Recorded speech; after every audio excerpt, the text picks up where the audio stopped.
और क्लास के टाइम जब एडमिशन लेंगे तो सर रिकॉर्डिंग उपलब्ध हो जाएगा ना? ऐसा लग रहा है कि बस दुनिया के वो पहला और आखिरी इंसान है जो है कि सारे सिलेबस कवर करना चाहते हैं, लेकिन है कि जब यहाँ पे दिखता है तो कुछ नहीं दिखता है। और ना उपलब्ध कराओ तो ढेर सारे मैसेज, बस उन्हें उपलब्ध होना चाहिए। दूसरी चीज है, एक और चीज सुनने के लिए कि मतलब सर रिकॉर्डिंग कब तक वैलिड होगा? भले ही वो पढ़े या ना पढ़े उससे कोई फर्क नहीं पड़ता। चलिए हम लोग करते हैं यहाँ पे अ, अमृतसर की संधि। अमृतसर की संधि। और देखिए संगीता आई है इतना सवेरे। अमृतसर की संधि लिख लीजिए।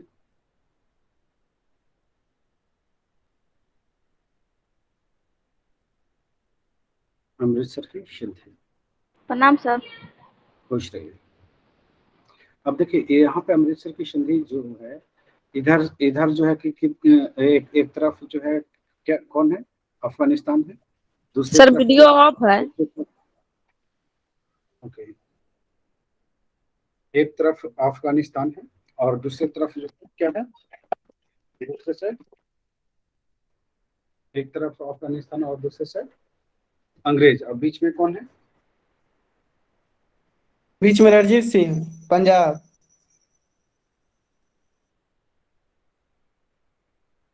है ना? इधर अफगानिस्तान,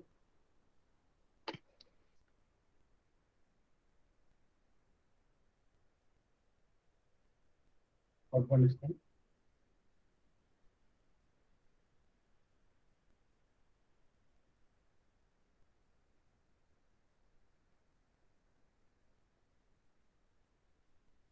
चलो मान लीजिए कि ये सही है ना? और बीच में पंजाब और इधर अंग्रेज। अवध, अवध है, बंगाल है ना? अवध बंगाल, बंगाल।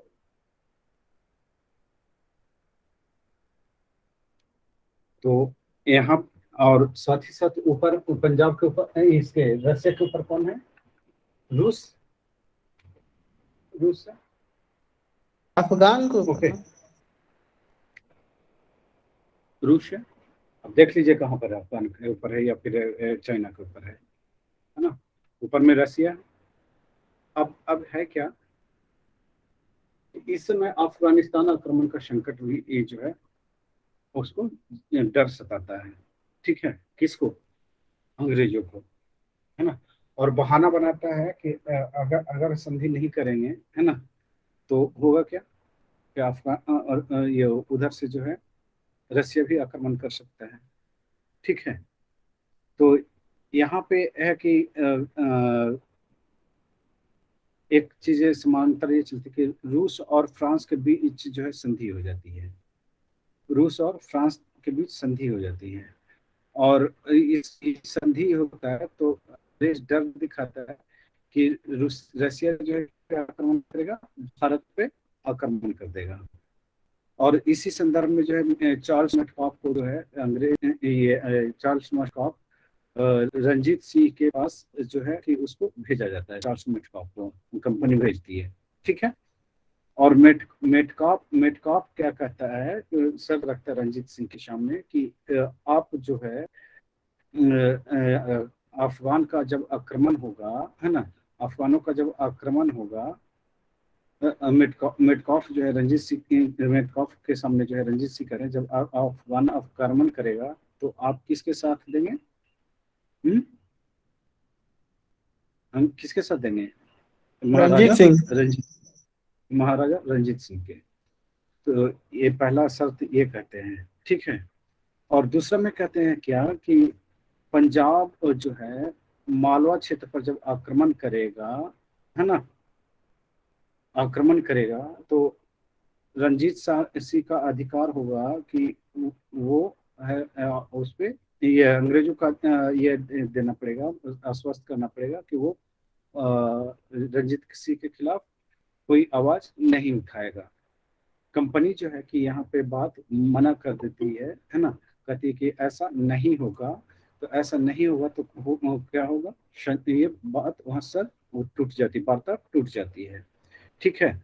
और यहीं पे जो है कि ये मालवा पे आक्रमण रंजीत सिंह कर देते हैं, है ना। और यहाँ पे जो है कि होता क्या है कि मालवा पर आक्रमण जब रंजीत सिंह करने के लिए जाते हैं, तो ऑक्टर लोनी के नेतृत्व में सेना वहाँ पे प्रवेश कर जाती है। लुधियाना के समीप जो है ये दोनों आपस में भिड़ जाते हैं। ठीक है। तो यहाँ पर से फिर ये क्या कहते हैं, ये इसका संधि का, किसका संधि का, अमृतसर की संधि का बीज बोल जाता है। ठीक है। तो लिख लीजिए अमृतसर की संधि।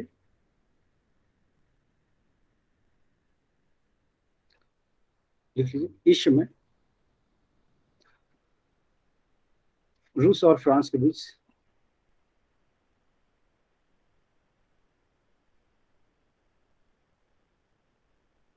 एक संधि हो जाती है, संधि हो जाती है।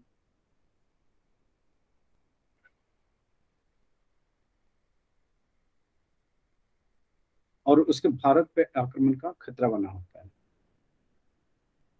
और रूस का भारत पे आक्रमण का खतरा बना होता है। इसी समय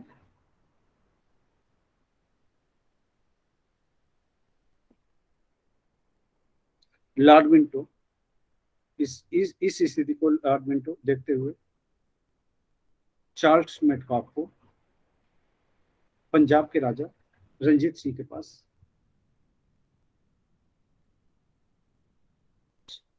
रंजीत सिंह के पास वार्ता के लिए भेजता है, वार्ता के लिए भेजता है, वार्ता के लिए भेजता है, वार्ता के लिए भेजता है।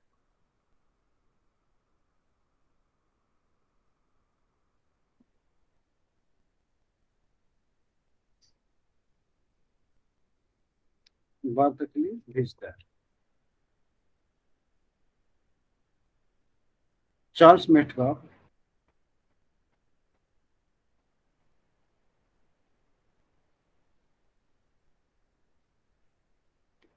के सामने रंजीत सिंह पहले शर्त रखते हैं कि अफगान आक्रमण के समय, अफगान आक्रमण के समय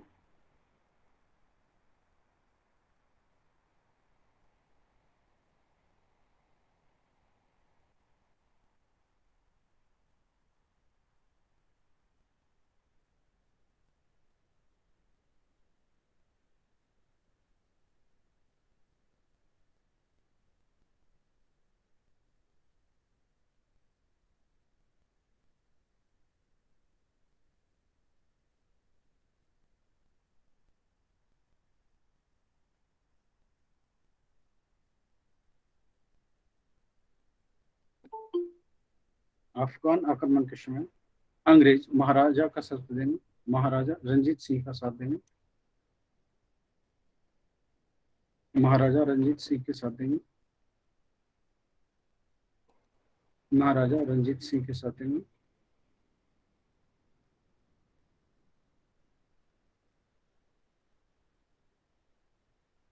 महाराजा रंजीत सिंह का साथ देंगे,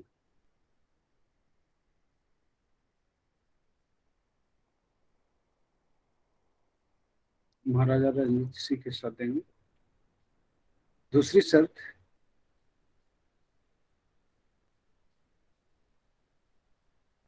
यह रखा जाता है कि पंजाब के मालवा पर, मालवा क्षेत्र पर रंजीत सिंह का अधिकार हो, मालवा क्षेत्र पर रंजीत सिंह का अधिकार हो। इसे ऑक्टर लोनी मानने से इनकार कर देता है, इसे ऑक्टर लोनी मानने से इनकार कर देता है।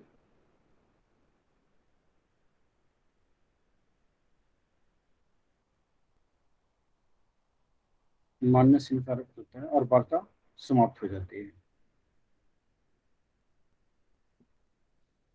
इसी क्रम में रंजीत सिंह मालवा पर आक्रमण कर देते हैं। इसी क्रम में एक और रंजीत सिंह मालवा पर आक्रमण कर देते हैं, दूसरी ओर कंपनी ऑक्टर लोनी के नेतृत्व में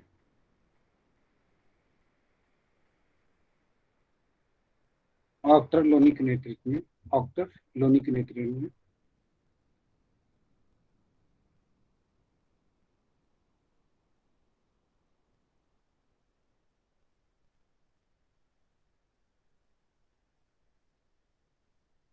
सेना सेना लुधियाना भेज दी जाती है।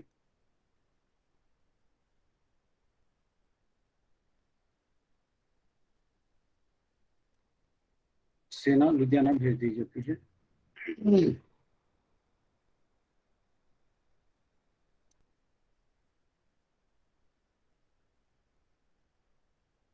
सेना लुधियाना भेज दी जाती है।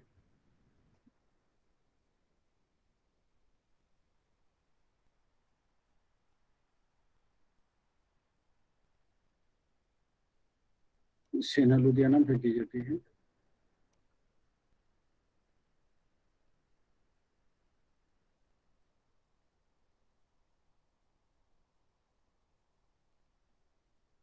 सेना लुधियाना भेज दी जाती है।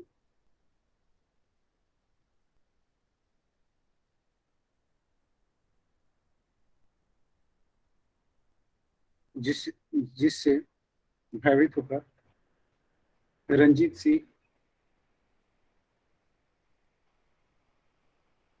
सिंह को कंपनी के साथ अपमानजनक संधि करना पड़ता है।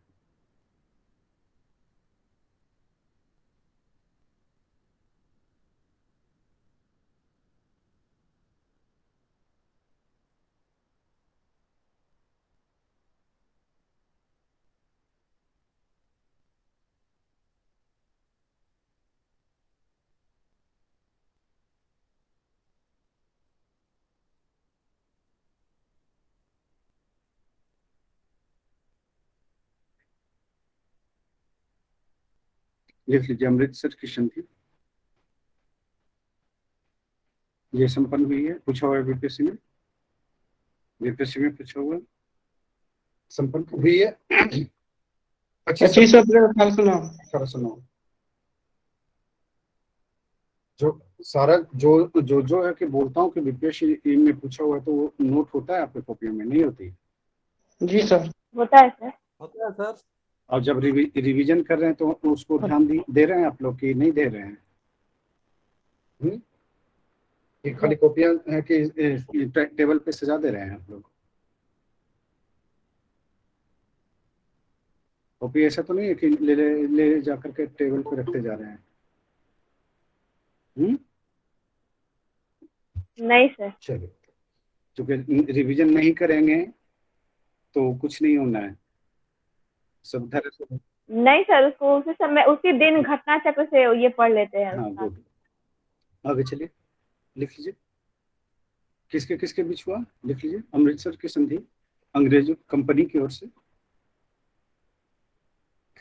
ओर से चार्ल्स मेटकॉफ और सिख राज की ओर से रंजीत सिंह के बीच संपन्न होता है। यही दोनों हस्ताक्षर करते हैं, ठीक है। लिख लीजिए, इस संधि के अनुसार सतलज तक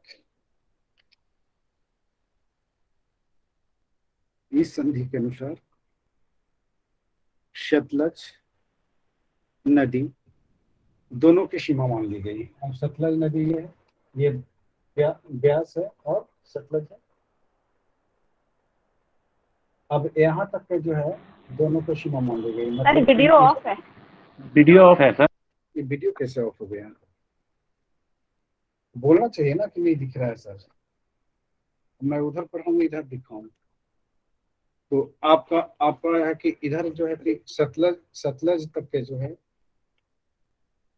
ना, सतलज नदी तक जो है पंजाब, इसका जो है क्या होता है, अंग्रेज जो है सीमा निर्धारित कर देते हैं। और इस सीमा के तहत ये बोला जाता है कि जब पंजाब की सीमा जो है सतलज नदी तक आकर के रुक जाएगी और सतलज से पूरब की ओर है ये क्या कहते हैं, ये नहीं बढ़ेंगे। कौन नहीं बढ़ेंगे? कौन नहीं बढ़ेंगे? रणजीत सिंह। रंजीत सिंह, है ना। यानी कि बाउंड्री जो है फिक्स हो गई। अब बाउंड्री फिक्स हो गई तो सिख राज के पास कुछ बचा? हाँ, नहीं। वो तो नदी नदी नाले झरने में ही फंस गए और वहीं पे रह जाएंगे, है ना। और अंग्रेज भी बड़ा चालाक थे, क्योंकि वो कभी कभी चाहते नहीं थे कि वो कभी मैदानी भाग में आए, है ना। मैदानी भाग में आए। इधर इधर पंजाब तक ही उसको सीमित रखने की कोशिश की गई। अगर ये संधि नहीं होती तो सिख क्या करते? ये आक्रमण करते बहुत। हैं। हाँ, आक्रमण करते हैं, क्षेत्र अपने तरफ लेते हैं। हाँ। तो यहाँ पे बाउंडेशन जो है यहाँ पर शुरू हो जाता है, सतलज नदी तक। ठीक है, नेक्स्ट लिख लीजिए, नेक्स्ट पॉइंट। नेक्स्ट पॉइंट लिख लीजिए, सतलज नदी तक। नेक्स्ट लिख लीजिए, नेक्स्ट पॉइंट। लुधियाना में एक अंग्रेजी सेना रखी गई। अब पंजाब में ही लुधियाना, तो एक अंग्रेजी सेना रखी गई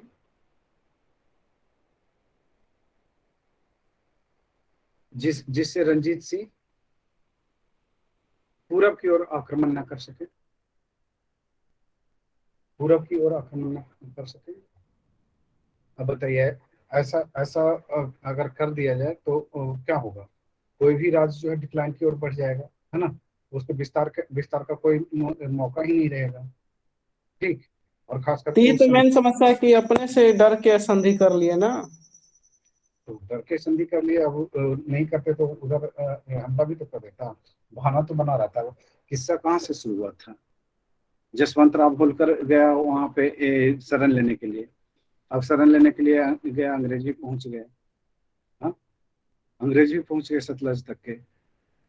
तो सीधी सी बात है कि ये सिख जो है इतना पावरफुल तो थे नहीं कि पूरी कंपनी को वो हरा सके। मेरी बात समझ में आ रही है?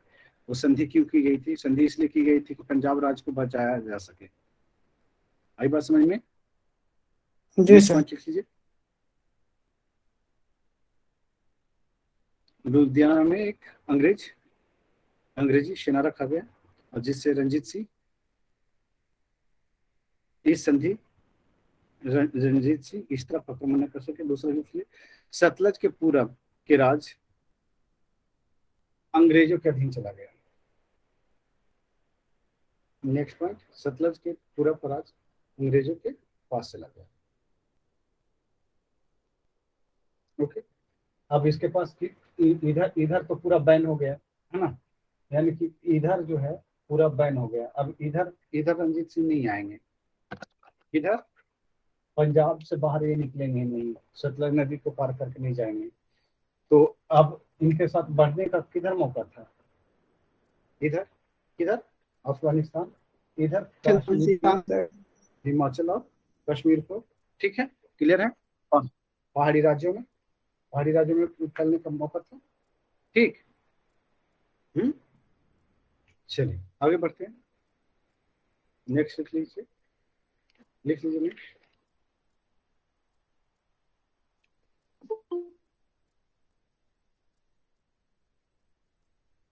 नेक्स्ट लिख लीजिए। 1809 में रंजीत सिंह ने कांगड़ा के विजय की। कांगड़ा कहाँ है? हिमाचल प्रदेश।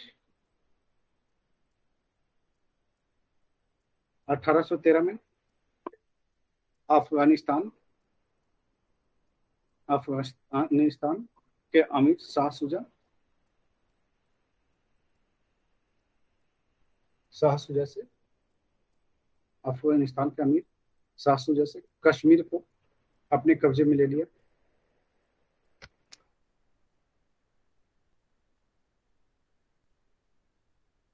और शाह सुजा ने ही कोहिनूर हीरा रंजीत सिंह को सौंप दी।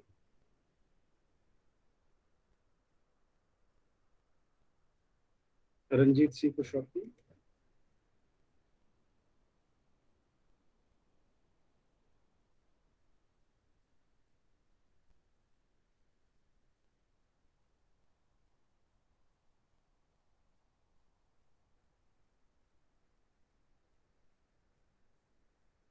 नेक्स्ट लिख लीजिए। नेक्स्ट 1818 में मुल्तान की विजय। 1819 में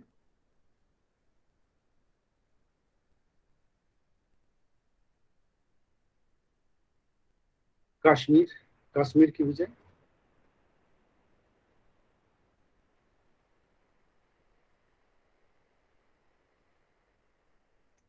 1820-21 में डेरा इस्माइल खान, गाजी खान और लेह की विजय।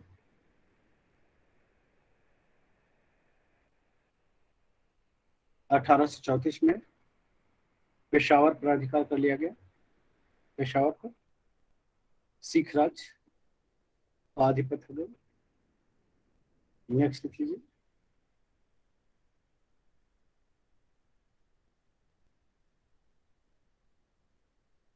नेक्स्ट लिख लीजिए। नेक्स्ट पॉइंट सर एक बार फिर से बोलिएगा। क्या क्या फिर से सिख बोलिए। राज पेशावर, उसके बाद भूल गए। पेशावर पर सिख राज का आधिपत्य हो गया।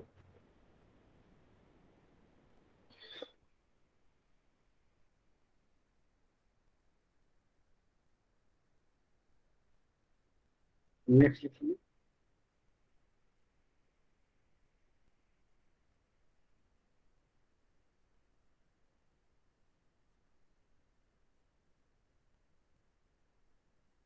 नेक्स्ट लिख लीजिए। 1831 में Ranjit Singh Lord William Bentinck से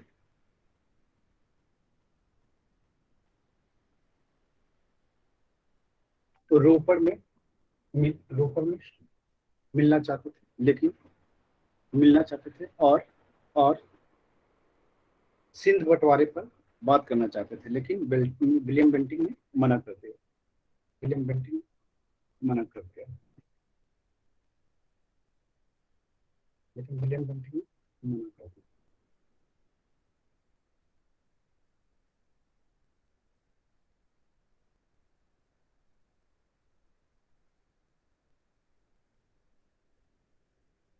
नेक्स्ट लिखिए।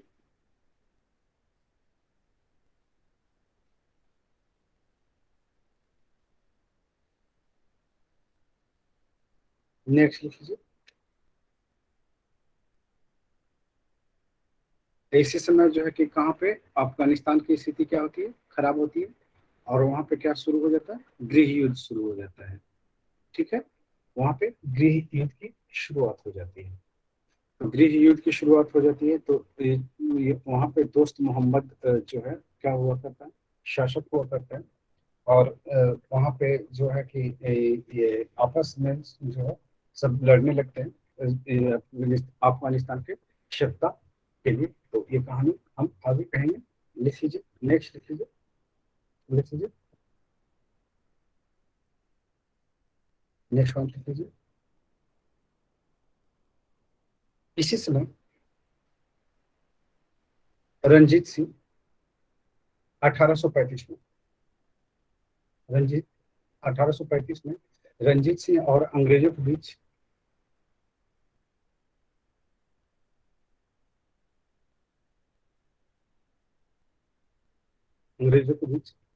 लाहौर में लाहौर में युद्ध होता है, जिसमें रंजीत सिंह पराजित हो जाते हैं। पराजित हो जाते हैं। अब रंजीत सिंह पराजित हो जाएंगे तो लाहौर किसके हाथ में चला गया? अंग्रेज। अंग्रेजों के हाथ में। देखिए 1838 में लाहौर इस तरह से अंग्रेजों के अधिकार में चला गया। और लाहौर कहाँ था? पाकिस्तान। उस समय पाकिस्तान था। उस समय इंडिया में था। हाँ, पंजाब में था, है ना। हाँ। तो पंजाब में लाहौर में अधिकार कर लिया, तो बचा क्या? मेन क्षेत्र तो चले गए ना। और लिख लीजिए 1938 में लाहौर में कंपनी ने एक सैन्य टुकड़ी की नियुक्ति कर दी। कर दूं, कर दूं।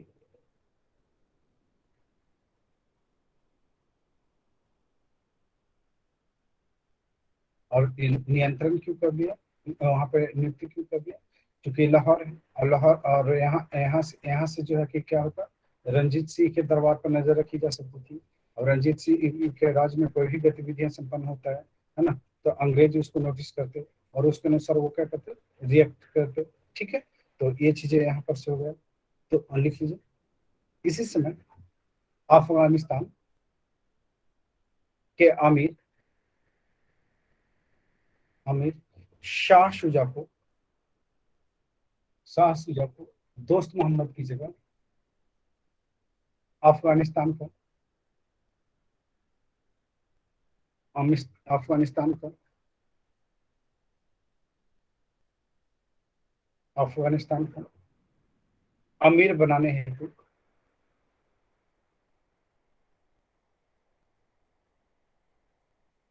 ऑकलैंड ऑकलैंड रंजीत सिंह और शाह शुजा के बीच 1838 में त्रिपक्षीय संधि हो गई। त्रिपक्षीय संधि हो गई। एक तरफ कौन था, ऑकलैंड था, कंपनी थी, दूसरी तरफ रंजीत सिंह थे और तीसरी तरफ शाह शुजा थे, है ना। और इस समय है कि वहाँ वहाँ का आमिर कौन था, अफगानिस्तान का दोस्त मोहम्मद। दोस्त मोहम्मद को क्या करनी थी, टर्मिनेट करनी थी। टर्मिनेट के उसके जगह पर किसको अपॉइंट करना था, शाह शुजा को। ठीक है, तो लिख लीजिए। ठीक है, त्रिपक्षीय हो गई। 1839 में रंजीत सिंह की मृत्यु हो गई। 1839 में रंजीत सिंह की मृत्यु हो गई।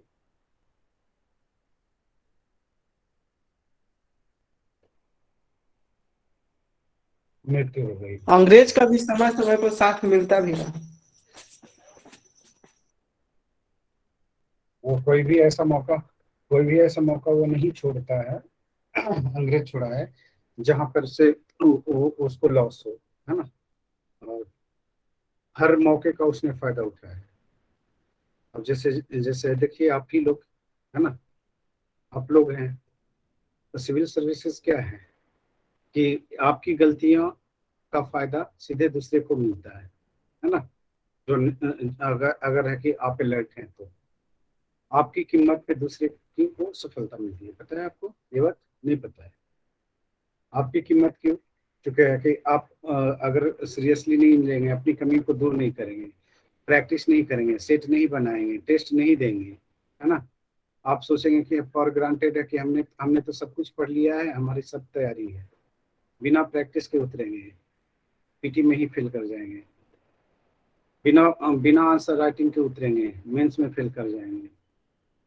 बिना तैयारी के जो है, ये 3 स्टेप का एग्जाम है, तीनों स्टेप में जो है आपको पूरी तरह से मुस्तैद रहना होता है ना। सावधानी हटी और दुर्घटना घटी, है ना।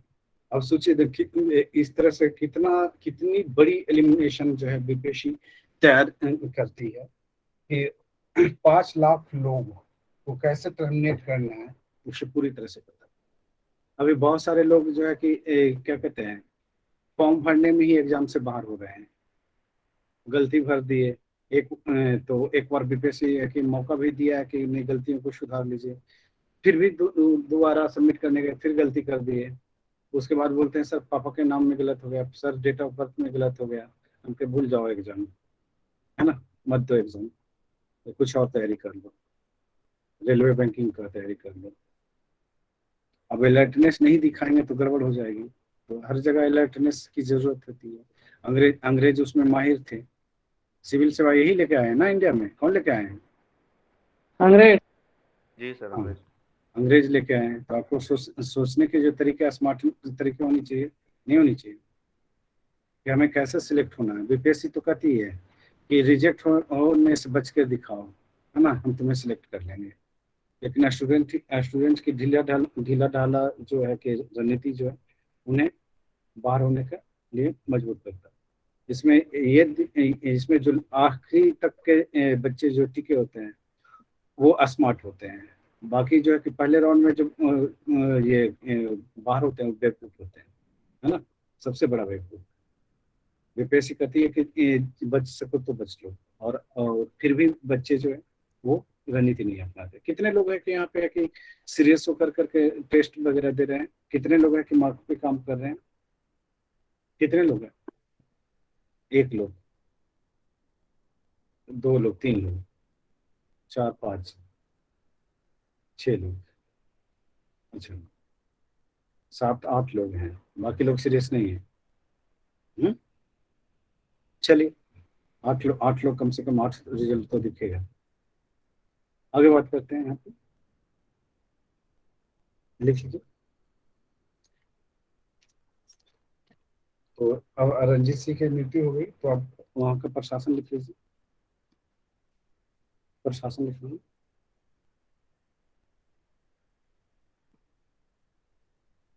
लिख लीजिए प्रशासन।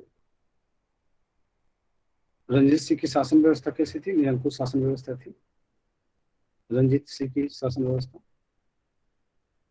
निरंकुश शासन व्यवस्था थी। इनका प्रशासन जो है खालसा खालसा कहलाता था, और इनकी सरकार जो है खालसा सरकार कहलाती, खालसा सरकार। इनकी सरकार खालसा सरकार, इनकी सरकार खालसा सरकार कहलाती।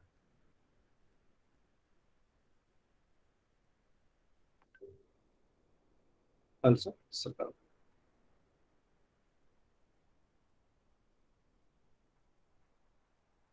नेक्स्ट लिख लीजिए, नेक्स्ट पॉइंट, नेक्स्ट पॉइंट लिख लीजिए।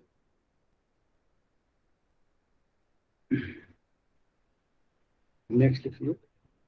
इनके इनके राज्य में 5 मंत्री सहयोग करते थे, जिसमें मुख्यमंत्री का पद महत्वपूर्ण था, महत्वपूर्ण था।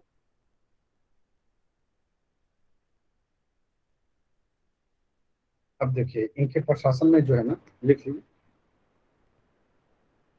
रंजीत सिंह, रंजीत सिंह,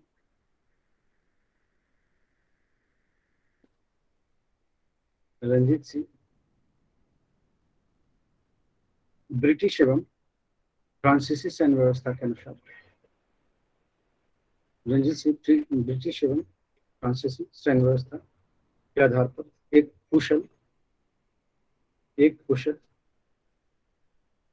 सुप्रशिक्षित एवं सुसंगठित सेना का गठन किया, सुप्रशिक्षित एवं सुसंगठित सेना का गठन किया, गठन किया, गठन किया। रंजीत सिंह ने यूरोपीय प्रशिक्षु को, यूरोपीय प्रशिक्षु एलॉर्ड एलॉर्ड बेंतुश कोर्ट अर्बिटेबल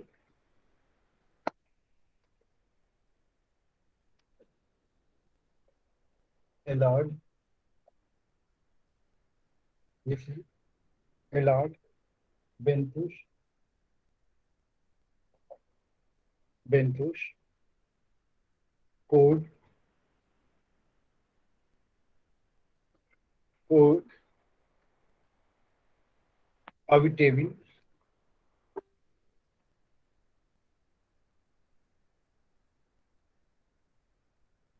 अर्बिटेबल के सहयोग से, के सहयोग से एक ऐसे सेना का गठन किया, एक ऐसे सेना का गठन किया, एक ऐसे सेना का गठन किया जिसमें यूरोपीय सैनिक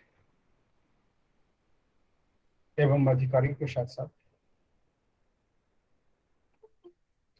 सिख गोरखा, सिख गोरखा, सिख गोरखा, सिख गोरखा, बिहारी, उड़िया, पठान, डोगरा, पंजाबी, मुसलमान आदि शामिल थे, आदि सम्मिलित थे, आदि सम्मिलित थे, लिख लीजिए। इसमें मुख्यमंत्री के पद पे किसकी नियुक्ति की गई थी? मुख्यमंत्री के पद पे राजा ध्यान सिंह की नियुक्ति। विदेश मंत्री पे फकीर फकीर अजीजुद्दीन का फकीर अजीजुद्दीन की नियुक्ति। फकीर अजीजुद्दीन की नियुक्ति। फकीर अजीजुद्दीन की नियुक्ति। मैं क्लास ले रहा हूँ राजदीप, और क्यों डिस्टर्ब कर रहे हैं मैसेज करके? बार बार आप लोगों को बोलना पड़ेगा कि करंट कौन सा बुक से पढ़ना है। आप लोगों को बताया नहीं गया कि करंट कौन सा बुक से पढ़ना है। आप लोग को बताया गया है ना कि एसपीडी और ये पॉइंटर ले लीजिए, तो फिर इसमें कौन सा सवाल करना है? तो क्लास ले रहा हूँ तो है कि मैसेज मत कीजिए। अब बिहार स्पेशल आप लोगों को नहीं पता है? राजदीप, आपको नहीं पता कि ये इम्तियाज अहमद और ये विवास्पर नोरमा देखना है? अब क्या मैं बोलूँ? चलिए नोट कर लीजिए।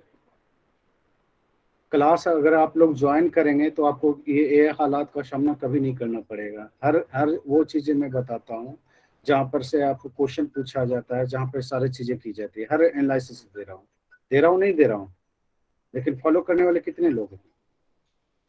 1 2 3 या 4 या 10? और 400 स्टूडेंट में जो है कि मात्र 24 स्टूडेंट यहाँ पे जुड़े हैं। अभी अभी 7 बैच के में जो है कि 35 के आसपास स्टूडेंट है, सारे गैप हैं। तो पढ़ना लिखना नहीं होता है बच्चों को, केवल बदमाशी करना होता है। चलिए नोट कीजिए, क्या बात कर रहे थे हम?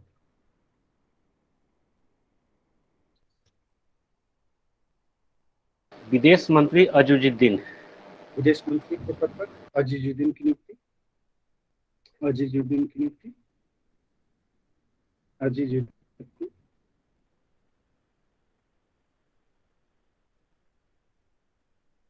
नेक्स्ट लिखिए। रक्षा मंत्री के पद पर रक्षा मंत्री के पद पर दीवान मोहकम चंद, दीवान चंद्र मिश्र और हरि सिंह नालवा नालवा नालवा की नियुक्ति की गई थी।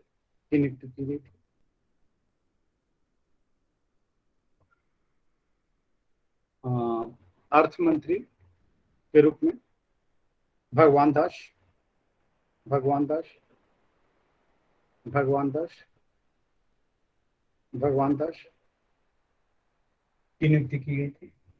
की नियुक्ति की गई थी। नेक्स्ट लिखिए।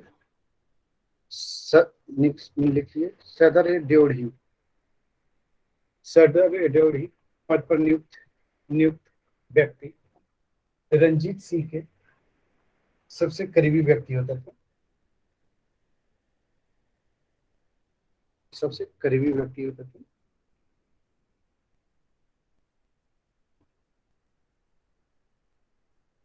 लिख लीजिए। केंद्र में 12 शासकीय विभाग थे, जिनमें 4 महत्वपूर्ण थे। चार महत्वपूर्ण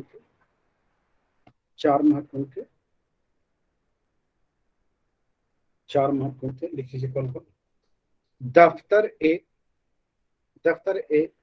अबाब उल माल।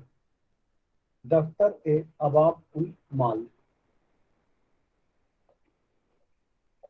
दफ्तर ए अबाब उल माल। दफ्तर ए अबाब उल माल। दूसरा था दफ्तर ए तोहिजात। दफ्तर ए अबाब उल माल, इसका क्या काम था? इसका लिख लीजिए। इसका काम भू राजस्व वसूल करना। नेक्स्ट लिख लीजिए। दफ्तर ए तोहिजात, ये क्या काम था? लिख लीजिए। ये लिख लीजिए। ये राज परिवार या विभाग राज परिवार के व्यय संबंधी व्यवस्था करता था। नेक्स्ट लिख लीजिए। दफ्तर ए मवाजाब, दफ्तर ए मवाजाब, इसका क्या काम था, लिख लीजिए। सैनिक एवं असैनिक कार्मिकों के वेतन एवं भत्ते, भत्ते, सैनिक एवं असैनिक कर्मियों के वेतन एवं भत्ते, भत्ते का हिसाब रखना था, हिसाब रखना। नेक्स्ट लिख लीजिए। दफ्तर ए रोज रोजना रोजनामचा, दफ्तर ए रोजनामचा, लिख लीजिए। ये जो है प्रतिदिन राजा के प्रतिदिन व्यय का विवरण रखता था, व्यय का विवरण रखता था। नेक्स्ट लिख लीजिए। रंजीत सिंह ने लाहौर में तोप तोप निर्माण का कारखाना खोला, तोप निर्माण का कारखाना खोला। और लाहौर किसके अधीन चला गया 38 में? हाँ, अंग्रेजों का, अंग्रेजों के अधीन चला गया। तो इनके जितने भी साजो सामान थे सबका कहाँ चले गए? अंग्रेजों के पास चले गए। तो सिख राज क्या हो गया था? कमजोर हो गया था। और यहीं से ऑकलैंड अपना भूमिका निभा देगा, है ना। और इसी समय जो है कि पूरी तरह से जो है कि ये क्या कहते हैं, दबदबा जो है कंपनी की इस पे हो जाएगी। तो हम आगे इसका बात करेंगे। नेक्स्ट लिख लीजिए। नेक्स्ट लिख लीजिए। ये रंजीत सिंह के अस्थाई फौज, अस्थाई सेना, फौज ए आइन, फौज ए आइन, फौज ए आइन, फौज ए आइन, फौज ए आइन, फौज ए आइन के नाम से जाना जाता है, फौज ए आइन के नाम से। अभी भी किसी को वो ये आइडिया नहीं है कि वो करंट कहाँ से पढ़े? सबको आइडिया है कि 12 दिसंबर के बाद आइडिया लगेगी? मैं रोज बोलता हूँ, हर दिन बोलता हूँ, कितने बार स्ट्रेटेजी बना चुका हूँ आप लोगों के लिए, लेकिन आप लोग है कि नहीं सुधरेंगे। नेक्स्ट लिख लीजिए। नेक्स्ट, सरकार क्या कहलाता था? सरकार एक खालसा। नेक्स्ट पॉइंट लिख लीजिए। खालसा सरकार। खालसा सरकार। नेक्स्ट लिख लीजिए, लिख लीजिए।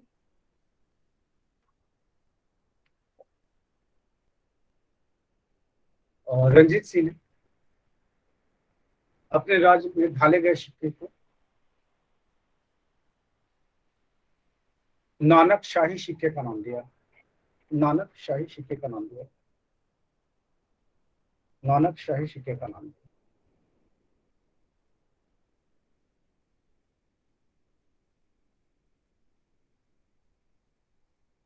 अब आपसे क्वेश्चन पूछेगा कि सबसे विश्वसनीय मंत्री कौन थे? तो हरीश सिंह नालवा, हरीश सिंह नालवा रंजीत सिंह के सबसे विश्वसनीय मंत्री में हरीश सिंह नालवा, अजीजुद्दीन, अजीजुद्दीन, फकीर अजीजुद्दीन और दीनानाथ, दीनानाथ,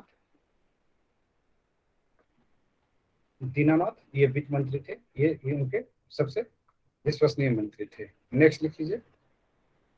नेक्स्ट पॉइंट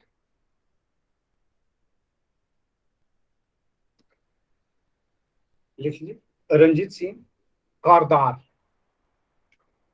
रंजीत सिंह कारदार, रंजीत सिंह कारदार, रंजीत सिंह कारदार नामक अधिकारी, रंजीत सिंह का कारदार नामक अधिकारी शासक की ओर से राजस्व संग्रह करता, राजस्व संग्रह करता,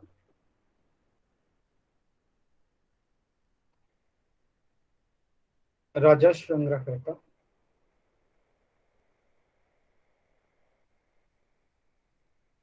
राजस्व संग्रह करता,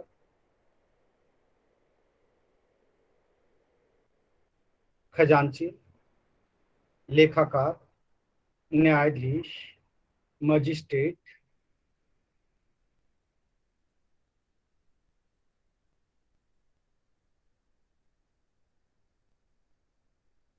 मजिस्ट्रेट, मजिस्ट्रेट,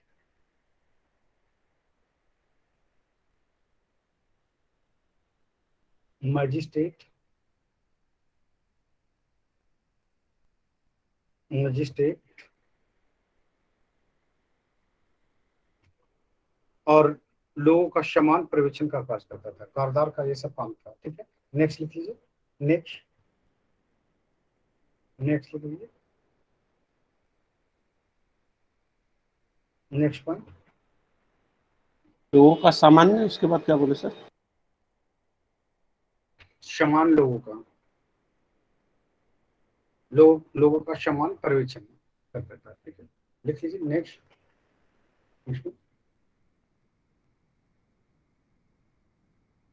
नेक्स्ट पॉइंट लिख लीजिए। रंजीत सिंह का सुबह, रंजीत सिंह अपने राज्य को प्रांतों में बांट रखा था। अपने राज्य को चार प्रांतों में बांट रखा था। ये प्रांत थे लाहौर, पेशावर, कश्मीर एवं मुल्तान। लाहौर, पेशावर, कश्मीर एवं मुल्तान। सूबे का प्रमुख नाजिम कहलाता था। नेक्स्ट, प्रत्येक सूबे परगने में बटे थे, और यहाँ का प्रमुख कारदार कहलाता था। कारदार, किसका कारदार है प्रमुख? परगना का। नेक्स्ट लिख लीजिए। परगना का विभाजन तालुका में किया गया था।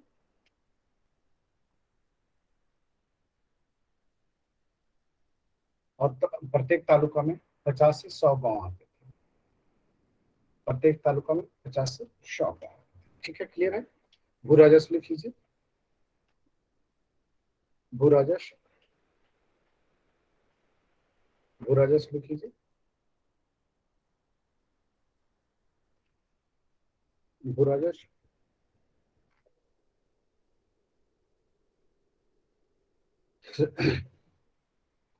लिख लीजिए। पंजाब के आय का प्रमुख स्रोत भू राजस्व था। भू राजस्व था। राज्य के कुल आय लगभग 3 करोड़ के आसपास थे, जिसमें 2 करोड़ रुपए भू राजस्व से केवल प्राप्त होते। भू राजस्व उपज का 30 से 40% लिया जाता था। 30 से 40%, ये काफी है नहीं? 30 से 40% लिया जाता था। भू राजस्व में बटाई प्रथा पर आधारित थी। भू राजस्व बटाई प्रथा पर आधारित थी।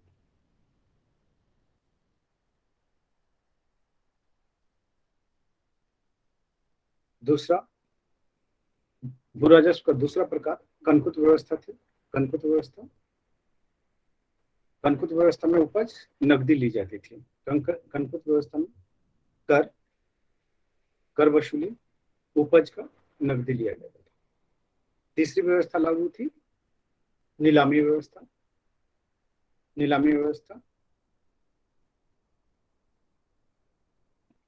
ठीक है, इस व्यवस्था के अंतर्गत ऊंची बोली लगाने वाले व्यक्ति को 3 से 6 वर्ष के लिए भू राजस्व नीलामी पर दिए जाते थे। भू राजस्व वसूलने के लिए नीलामी पर दिए जाते थे। नेक्स्ट लिख लीजिए।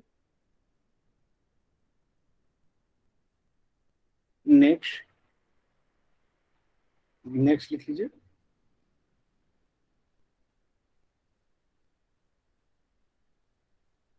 नेक्स्ट,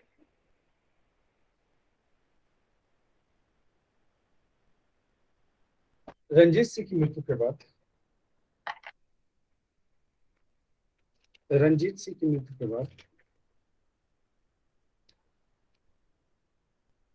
रंजीत सिंह की मृत्यु के बाद, रंजीत सिंह की मृत्यु के बाद उनका पुत्र, नाम सुना है दिलीप ट्रॉफी का? Yes sir. जी सर। नाम सुना है? हाँ तो सर। दिलीप ट्रॉफी किसके नाम पर है? दिलीप ट्रॉफी किसके नाम पर है? इन्हीं के बेटा, लिख लीजिए। रंजीत सिंह की मृत्यु कब हुई थी? 1839 में। रंजीत सिंह की मृत्यु के बाद, 1839 में।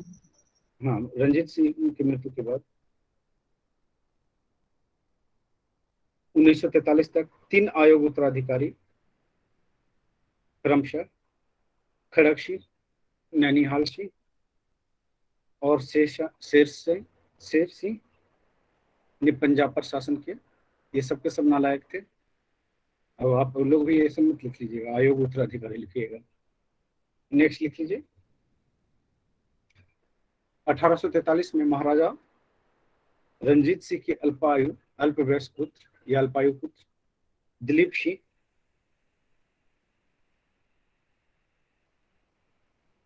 सिंह को राजमाता छिंदन राजमाता छिंदन के संरक्षण में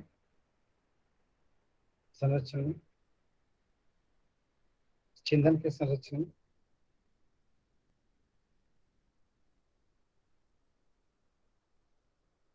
सत्ता पर बिठाया गया। नेक्स्ट लीजिए।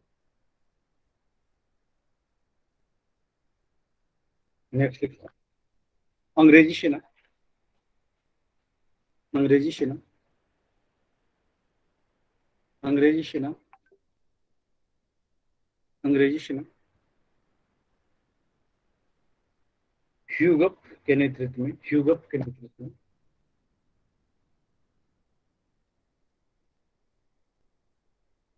ह्यूगअप के नेतृत्व में ह्यूगअप के नेतृत्व में ह्यूगअप के नेतृत्व में पंजाब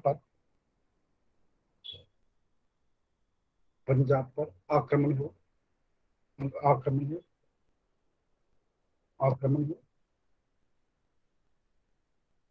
जिसके परिणाम स्वरूप प्रथम आंशिक युद्ध आरंभ हुए। तो प्रथम आंशिक युद्ध लिख लीजिए हेडिंग देकर के। कब से कब तक, कब चलाइए? तो पूछा हुआ बीपीएससी में 45 से 46 के बीच में। 45 से 46 के बीच में 45 से 46 के बीच में। ठीक है, लिख लीजिए लिख लीजिए।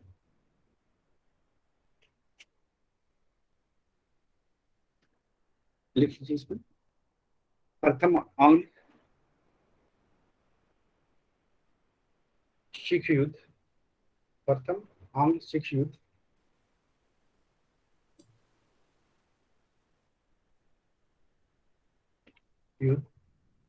महारानी छिंदन की महत्वाकांक्षा का परिणाम था। छिंदन की महत्वाकांक्षा परिणाम था। नेक्स्ट बात, अंग्रेज की ओर से कौन आएगा?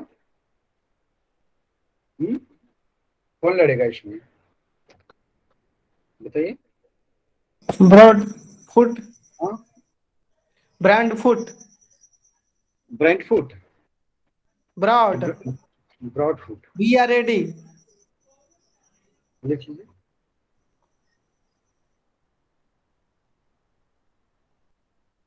लिख लीजिए।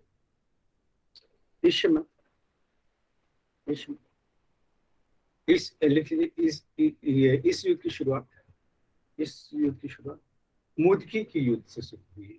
मुदकी की युद्ध से शुरू हुई। मुदकी की युद्ध, तो मुदकी का युद्ध जो है कब हुआ? 18 सितंबर 1845। 45। किसके बीच? अंग्रेजों की ओर से ब्रॉडफुट बनाम लाल सिंह, तेजा सिंह,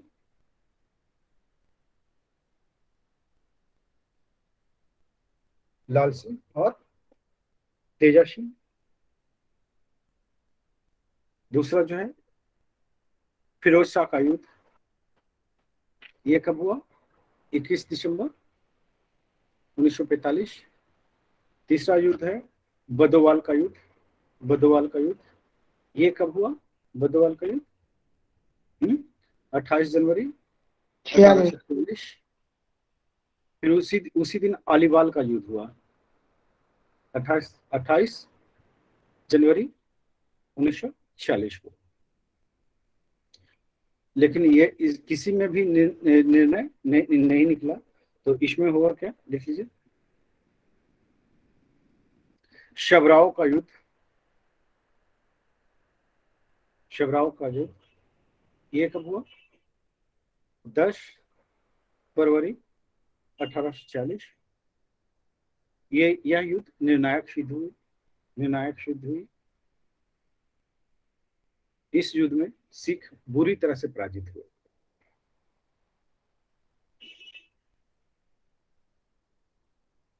इसमें तेजा सिंह, लाल सिंह ने सिखों को धोखा दिया, सिखों को धोखा दिया और सिख बुरी तरह से पराजित हो गए। अंग्रेजी सेना लाहौर पे काबिज हो गई। अंग्रेजी सेना 20 फरवरी 1840 को लाहौर पे काबिज हो गई। अब लाहौर पे काबिज हो जाएगा तो क्या होगा? पूरे राज निकल जाएंगे लगभग। अब वहीं से शस्त्रागार जितने सैन्य सज्जा थे, है ना, तो उसी पे अधिकार हो गए। तो यहाँ पे फुट हो गई। और ये फुट जो है कि लाल सिंह और तेजा सिंह के वजह से हुआ। ठीक है, नेक्स्ट लिख लीजिए। 9 मार्च 1840 को, 9 मार्च 1840 को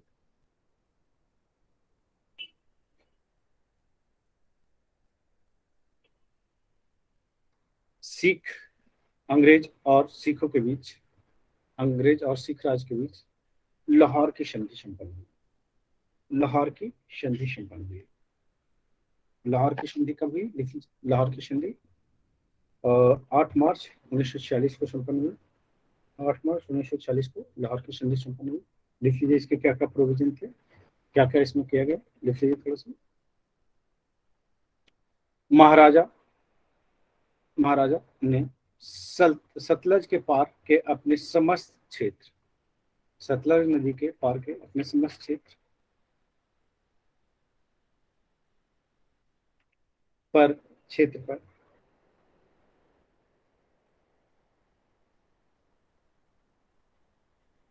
समस्त क्षेत्र अपना अधिकार हमेशा के लिए खो दिया। अब लाहौर से दक्षिण वाले क्षेत्र थे, पूरब वाले क्षेत्र थे, सारे क्षेत्र जो है हमेशा के लिए दे दिए। नेक्स्ट लिख लीजिए। किसको दे दिए? अंग्रेजों को। लाहौर दरबार पर 1.5 करोड़ रुपए का युद्ध हर्जाना थोपा गया। 1.5 करोड़ का युद्ध हर्जाना थोपा गया। नेक्स्ट लिख लीजिए। सिखों की सेना में भारी कटौती की गई, भारी कटौती की गई। 20,000 पैदल सेना और 12,000 घुड़सवार तक इन्हें सीमित कर दिया गया। नेक्स्ट लिख लीजिए। नेक्स्ट, एक ब्रिटिश रेजिमेंट की नियुक्ति सिख राज में कर दिए गए, सिख राज में कर दिए गए। और उसका पेमेंट कौन देगा? कौन देगा? सिख राज्य, सिख राज्य। हाँ, नेक्स्ट लिख लीजिए। इस संधि के तहत अल्पवयस्क दिलीप सिंह को महाराजा स्वीकार कर लिया गया।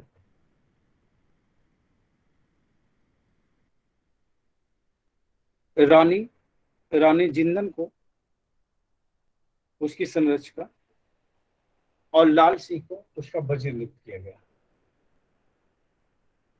वजीर नियुक्त किया गया। नेक्स्ट पॉइंट लिख लीजिए। नेक्स्ट लिख लीजिए। नेक्स्ट नेक्स्ट लिखिए। महारानी का नाम सर क्या बताएं? जिंदन, जिंदन जिसको जिंदन जिंदन जो भी बोलते हैं, लिख तो चुके हैं आप। नेक्स्ट लिखिए। राजा को किसी यूरोपीय अथवा अमेरिकन व्यक्ति को अपनी सेवा में कंपनी के अनुमति के बिना रखने की आज्ञा नहीं दी गई, नहीं दी गई। Next point. महाराजा सतलज और ब्यास नदी के बीच स्थित सभी दुर्ग से सभी दुर्ग से सभी दुर्ग से हाथ धो बैठे, हाथ धो बैठे। ऐसे संधियां जो जनरली तौर पे जितने भी है ना, वो एक तरह से शोषण का क्या था, स्वरूप था, है ना, शोषण का एक स्वरूप था। ठीक है, नेक्स्ट लिख लीजिए। नेक्स्ट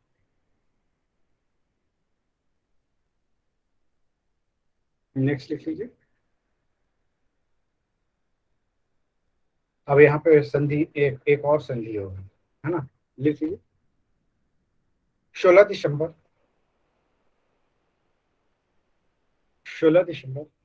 1946 को एक और संधि संपन्न की गई, जिसे भैरववाल की संधि कहा गया, जिसे भैरववाल का संधि कहा गया, जिसे भैरववाल का संधि कहा गया, जिसे भैरववाल का संधि कहा गया, भैरववाल का संधि कहा गया। नेक्स्ट लिख लीजिए। Next point. नेक्स्ट, इस संधि के शर्त के अनुसार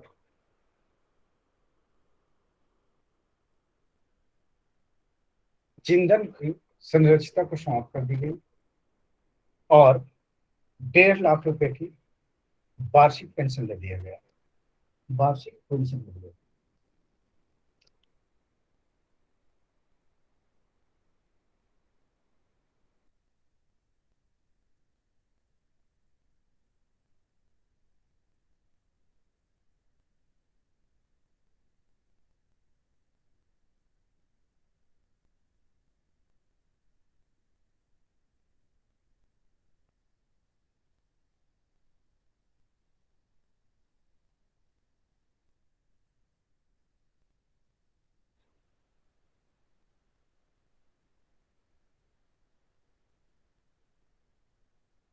दिलीप सिंह के वयस्क होने तक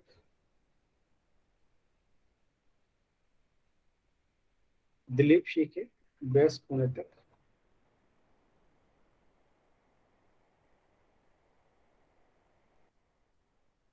रेजिडेंट दिलीप सिंह के वयस्क होने तक रेजिडेंट ब्रिटिश रेजिडेंट या ब्रिटिश सेना लाहौर में प्रवास करेगी, लाहौर में प्रवास करेगी, लाहौर में प्रवास करेगी, लाहौर में प्रवास करेगी।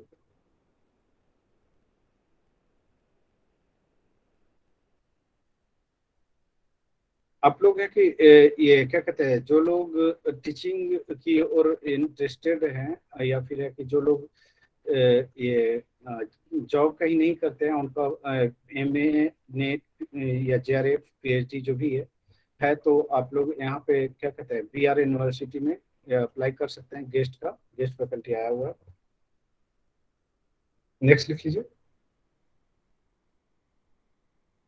नेक्स्ट पॉइंट लिख लीजिए। सर PhD का होगा ना कहीं तो बताइएगा। PhD का होगा तो PhD मगध यूनिवर्सिटी से कहीं नहीं कर ली, वहाँ ज़्यादा बेहतर है, कहीं आने जाने की जरूरत नहीं पड़ती है मगध यूनिवर्सिटी में। या फिर है कि छपरा यूनिवर्सिटी कर लो, अम्बेडकर यूनिवर्सिटी कर लो, इसमें कुछ ज़्यादा दिमाग नहीं मारना पड़ता है। ठीक, और 5,000 रुपया दे दोगे तो सारा प्रोफेसर खुश हो जाएगा। यूनिवर्सिटियों में ऐसा ही होता है, बहुत सारे लोग ऐसे हैं कि सर ये बहुत पैसा लेता है, 5,000 यहाँ कितना पैसा लेता है। मेरी सिस्टर की है एलएनएस एक ही है, इतना इतना पैसा लिया है। सुनो, जितना बहुत पैसा लेता है। जितना इतना जितना इतना नो सर, कम से कम 1.25 लाख रुपए से ऊपर लिया। तो 5 साल में ना जी। नहीं सर, वो वाइवा से पहले सर, उसकी बात है, सिनॉप्सिस और जितना हर जब जब मतलब मीट होता था ना कुछ प्रॉब्लम के लिए, तो 2100 या 5100 या 3100 या 1100 मिनिमम था ही सर हर विजिट का। चलो कोई नहीं, डिग्री दे दिया ना ये आपकी। सर डिग्री हो गया सर। अब है कि बहन को बोलो डिस्पेंसरी खोल के बैठे, डॉक्टर लिखा हुआ था। चलो नहीं, +2 में टीचर है, वो प्रोफेसर वाला है, उसी में भरी है। अब बताओ, पीएचडी करके कौन जाता है +2 में टीचर बनने? लिख लो पहले लिख लो लिख लो लिख लो लिख लो उसमें।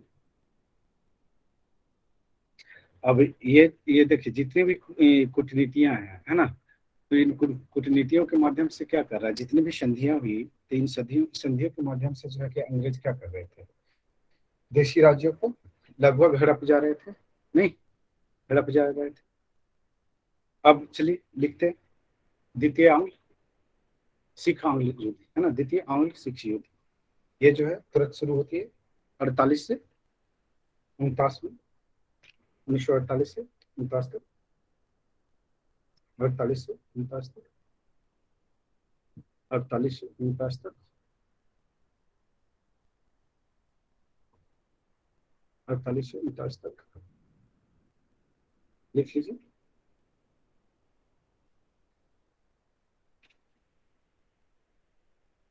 प्रथम युद्ध में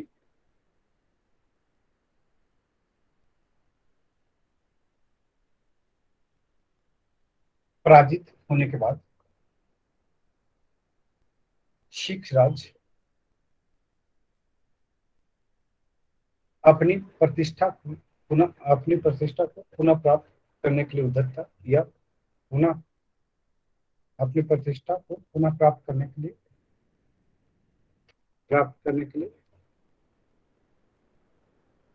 उद्यत था, या पुनः प्रतिष्ठा प्राप्त करना चाहता था। नेक्स्ट पॉइंट लिखिए। इसमें इस समय साम्राज्य को ये क्या कहते हैं, गवर्नर कौन आ जाएगा? लॉर्ड डलहौजी, है ना, लिख लीजिए। 1948 में ही आता है ना, लिख लीजिए। इस समय गवर्नर अपन तक आता है। हाँ क्या सोचे? 48 से 56 इस समय गवर्नर के रूप में लॉर्ड डलहौजी,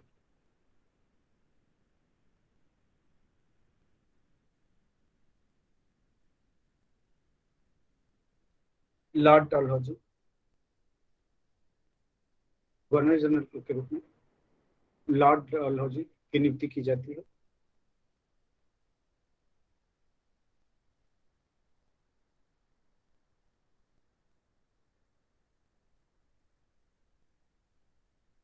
लॉर्ड डलहौजी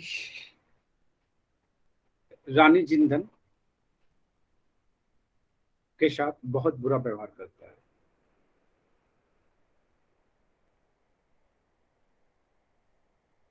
कितना दिया था भैरववाल की संधि में पैसा? 1.5 लाख, लिख लीजिए। भैरववाल संधि के शर्तों में तय की गई 1.5 लाख रुपए की जगह पर, 1.5 लाख रुपए पेंशन की जगह पर,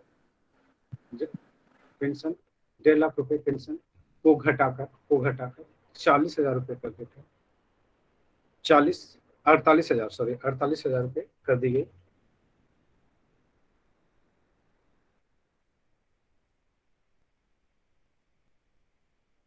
सिख महारानी के बहुत सारे आभूषण ले लिए गए।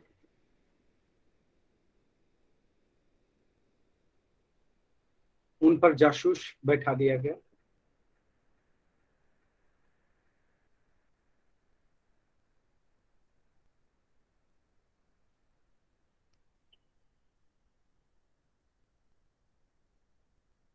मुल्तान के गवर्नर मूलराज को सिख प्रांत मुल्तान के गवर्नर मूलराज को पदस्थ कर दिया गया।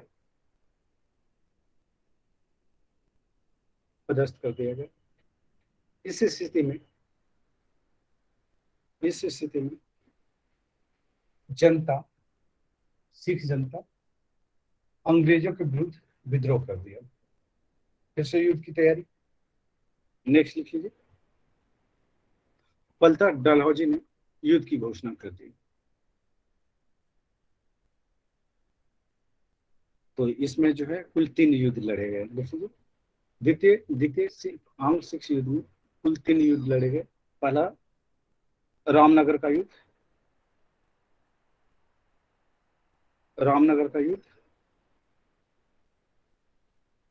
ये 22 नवंबर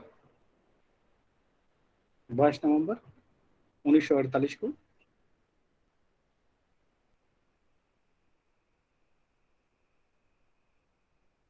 इस युद्ध में अंग्रेजी नायक कौन था? रामनगर के युद्ध में सुशील लिख लीजिए। हाँ सर। रामनगर के युद्ध में गॉफ था। हाँ लिख लीजिए। गॉफ। हाँ, अंग्रेजी कमांडर गॉफ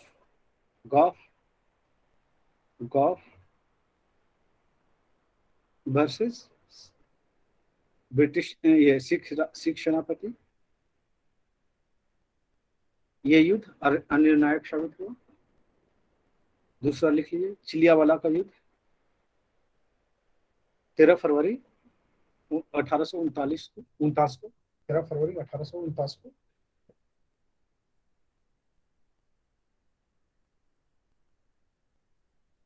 अंग्रेजों का नेतृत्व किसने किया?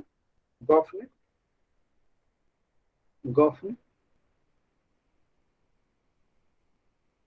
ने और सिख सेना की ओर से शेर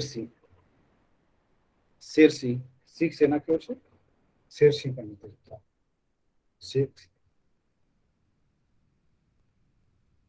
इस युद्ध में जो है कि क्या होता है लिख लीजिए। यह युद्ध भी अनिर्णित साबित हुआ। तीसरा लिख लीजिए। गुजरात का युद्ध 21 फरवरी 1849 को।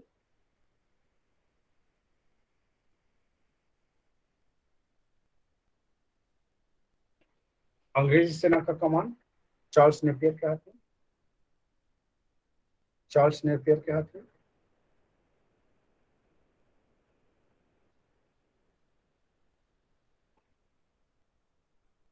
इसने तोपों के युद्ध में सिखों को पराजित किया।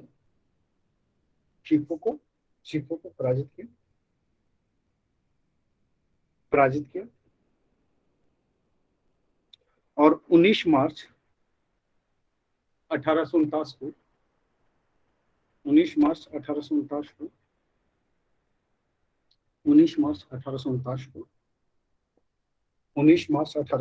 को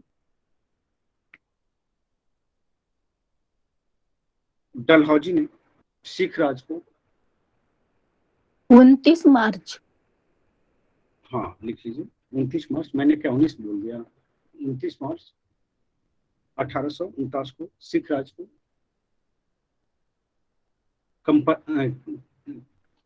को अंग्रेजी राज में मिला लिया और दिलीप सिंह को 5 लाख रुपए का वार्षिक वेतन देकर उसे शिक्षा प्राप्ति के लिए इंग्लैंड भेज दिया। लो, कहाँ राजा, कहाँ महाराजा, कहाँ फिर से स्टूडेंट बन गए। बेइज्जती वाली बात हो गई ना, नहीं हुई? बहाना लगाया पढ़ाई के लिए।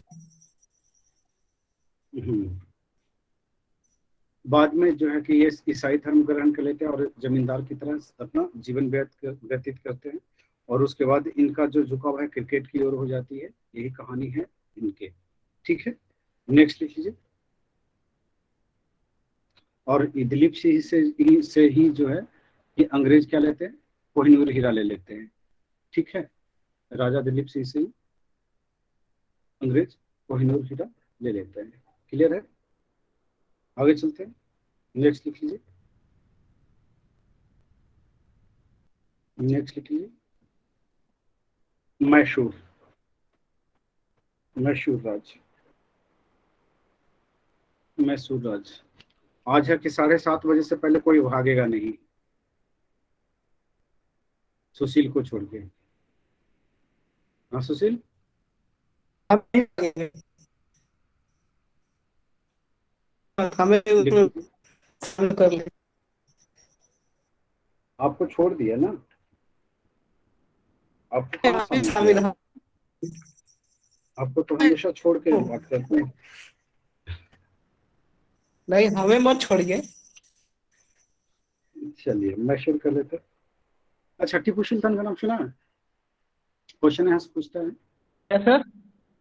किसका? यहाँ टीपू से, सुल्तान? हाँ, हाँ मैसूर राज से क्वेश्चन हाँ पूछता सर, है, पूछता है। पूछता है क्वेश्चन, है ना। और यह सब पूछा उसने है। कई बार पूछा है, जैकोबिन क्लब का, या फिर है कि शस्त्रागार का निर्माण, या स्वतंत्रता फिर के वृक्ष, श्रीरंगपट्टनम के संधि, श्रीरंगपट्टनम की संधि, टीपू की हार, है ना। शेरे ये सब सारे मैसूर। के सारे, हाँ शेरे मैसूर, ये सब क्वेश्चन कहाँ है, बीपीएससी में पूछा हुआ है ना। पूछा हुआ है। ये सब बीपीएससी में पूछा हुआ है। तो चलिए हम लोग कर लेते हैं। कुछ बताइए कहानी सुशील, मैं 1 मिनट में आता हूँ, जस्ट तो वेट। फिर जब आप ही नहीं देगा तो किसको बताएंगे? बच्चों को। हम लोग सुनेंगे सुशील जी, बोलिए। तो बच्चे लोग बहुत इंटेलिजेंट।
ऑल इंडिया टेस्ट देना है आप लोगों को, आप लोग ये देते ही तो नहीं हो, तो फिर काहे का मैं आप लोग से पूछता हूँ। मालूम चलता है कि सारे सारे बच्चे, बाहर के सभी बच्चे दे लेते हैं, हमारे बच्चे को छोड़ करके। हाँ, दिए थे लेकिन टेक्निकल प्रॉब्लम हो गया था, तब उसमें क्या कर सकते हैं? तो सुशील आपसे नहीं करता हूँ, आप हमेशा मौजूद रहते हैं, इसलिए मैं आपको छोड़ के बात करता हूँ।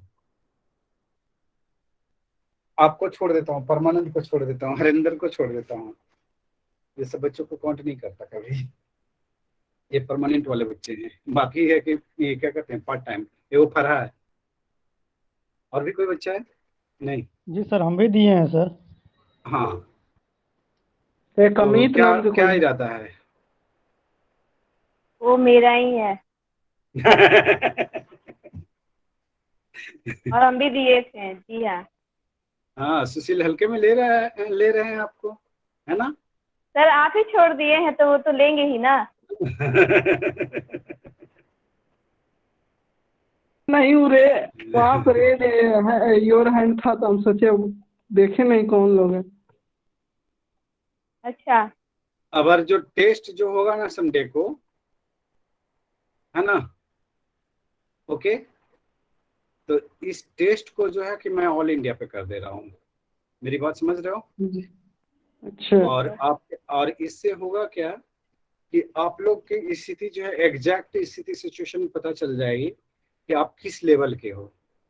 अच्छा, जो बात समझ में पिछला आ रही है? संडे टेस्ट हुआ, इस संडे का टेस्ट होता उसमें कितने बच्चे पार्टिसिपेट थे?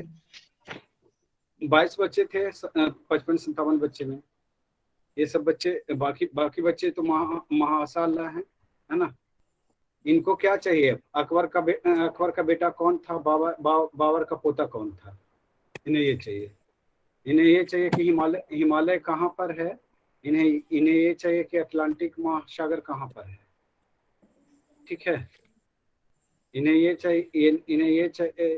चाहिए कि थार मरुस्थल कहाँ है और ये सहारा मरुस्थल कहाँ है। बस ऐसे टाइप के क्वेश्चन बनाएंगे, फोर्थ ग्रेड के क्वेश्चन, है ना। अब देने आए हैं ये सिविल सर्विसेज, और है कि क्वेश्चन इनको इस तरह का चाहिए। अभी तो बात हो रहा था रात में, सुबह कि आप लोग की क्लास सस्पेंड होने की वजह जो थी, एक तो है कि ये कंस्ट्रक्शन वाला था काम, दूसरा जो था एक स्टूडेंट है कि मेरे को रात में 3:30 बजे कॉल किया, पूरी रात खराब कर दिया। और वो टेस्ट पे बात हो रही थी, बाकी जगह पे है कि ये लोग है कि कह रहे हैं कि सब टेस्ट बेहतर है, हमारे स्टूडेंट्स टेस्ट देते ही नहीं है। कुछ बच्चों ने है कि टेस्ट शेयर कर दिए हैं। तो कितने लोग तैयार हैं? थोड़ा सा देख लूं, सभी का थोड़ा देखना पड़ेगा, और जो लोग नहीं होंगे तो उनके भी देख लेते हैं। आप लोग कि टेस्ट जरूर दीजिए एक बार। ऑलमोस्ट सभी लोग हैं? सभी लोग हैं, ठीक है। तो टेस्ट है कि मैं बोल देता हूँ उसको, राहुल को, कि उस टेस्ट को जो है ना ऑल इंडिया पे है कि ऑर्गेनाइज करा दे। ऑल इंडिया पे ऑर्गेनाइज कराने से ये होगा हमें कि आपकी कमियां पता चलेंगी, ठीक है। हाँ, इस टेस्ट में तो मतलब क्वेश्चन का जो अरेंजिंग था वो सही नहीं था। वो क्यों? क्योंकि इसमें पॉलिटी का क्वेश्चन नहीं था, उस मतलब जो पैटर्न जैसे उससे इतना क्वेश्चन आता वो सब नहीं था। क्यों, कितने क्वेश्चन पॉलिटी के थे? एक भी नहीं थे। हमको तो नहीं, एक वो साइड दिखा था बस, एक साइड उसमें था। 10 क्वेश्चन है पॉलिटी के हैं। और किसका पोर्शन बढ़ा हुआ था, साइंस का या फिर किसका? बायोलॉजी का ज्यादा क्वेश्चन था। साइंस का पोर्शन ज्यादा बढ़ा हुआ था। बायो और ये भी क्वेश्चन बढ़ा हुआ, ज्योग्राफी भी बढ़ाए हुए थे। हाँ, ज्योग्राफी ज्यादा था। क्योंकि इस बार है कि उम्मीद कर रहा हूँ कि ये पिछले बार मैंने साइंस का ज्यादा बढ़वाया था, 66 में 4 टेस्ट में लगातार साइंस बढ़वाए थे। इस बार हो सकता है इकोनॉमिक्स को बढ़ाऊं या फिर है कि ज्योग्राफी को बढ़ाऊं, ठीक है। तो ये दो सब्जेक्ट को आप लोग फोकस करके रखिए, क्योंकि ये 2 सब्जेक्ट में हो सकता है कि क्वेश्चन बढ़ा दे। यूपीएससी किसी एक पैटर्न पे नहीं काम करती है, ओके। चेंज तो करेगी सर, श्योर कुछ ना कुछ करेगी। नहीं, मैं इसलिए अलर्ट कर रहा हूँ। ये सब सारी बातें करते तो आपके लिए स्ट्रेटेजी होती है, आप लोग उसको नोट नहीं करते, हल्के बातों में ले लेते हैं। सर ज्योग्राफी का इकोनॉमिक्स और कौन सा सब्जेक्ट बोले? Economics, geography.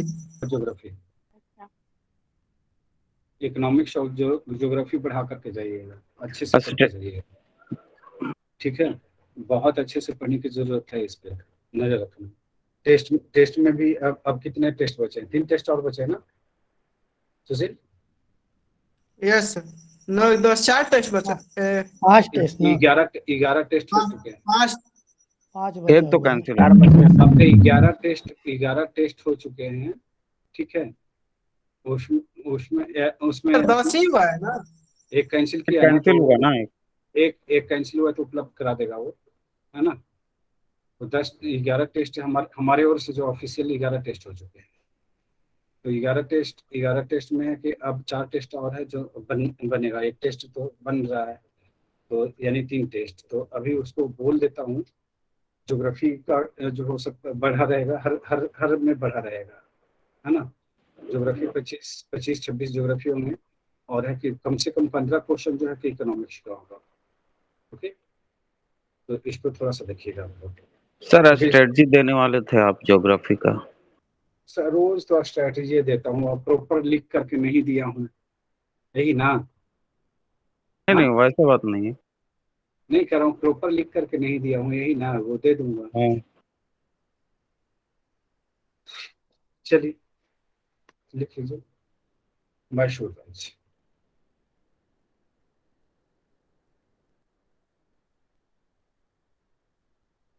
मैसूर राज्य की स्थापना कब हुई? मैसूर राज्य की स्थापना 1612 ईस्वी।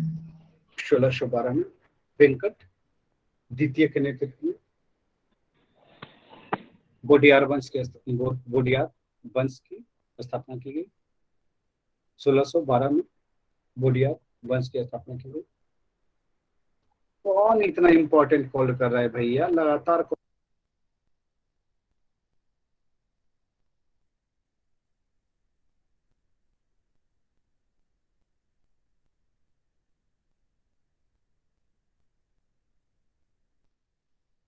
सर फर्स्ट लाइन क्या बोले हैं? मैसूर राज्य की स्थापना 1612 ईस्वी में वेंकट द्वितीय के द्वारा बंडीवार राजवंश की स्थापना हुआ था।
अरे यार ये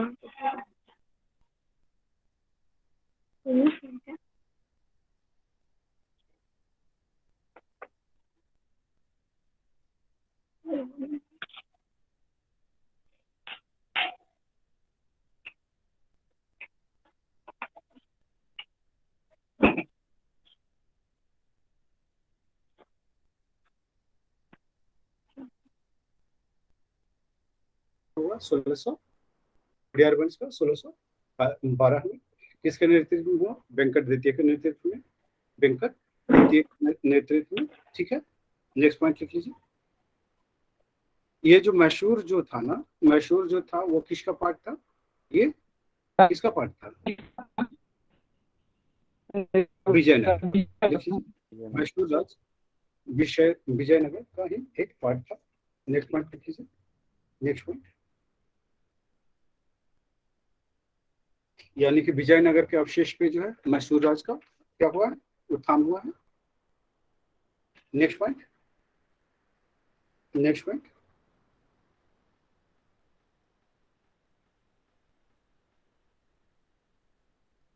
मैसूर राज का वास्तविक संस्थापक के रूप में, वास्तविक संस्थापक कृष्णराज, लिख लीजिए, चिक्का कृष्णराज द्वितीय, द्वितीय,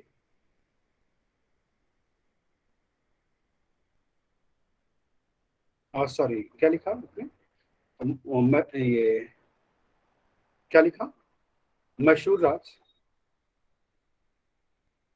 मैसूर राज और किसका, बौडियार वंश का ना, बौडियार वंश का शासन था, बौडियार वंश का।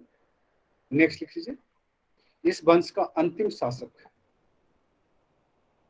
चिक्का कृष्ण राज द्वितीय थे, द्वितीय थे। और वास्तविक राज संस्थापक के रूप में किसको जाना जाता है, लिख लीजिए, देवराज, देवराज नंदराज, देवराज और नंदराज को। नेक्स्ट पॉइंट, नेक्स्ट पॉइंट लिख लीजिए, नेक्स्ट पॉइंट,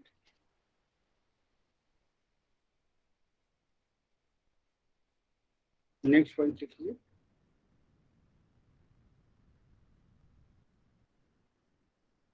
नेक्स्ट लिख लीजिए, नेक्स्ट, नंदराज के समय हैदर अली, हैदर अली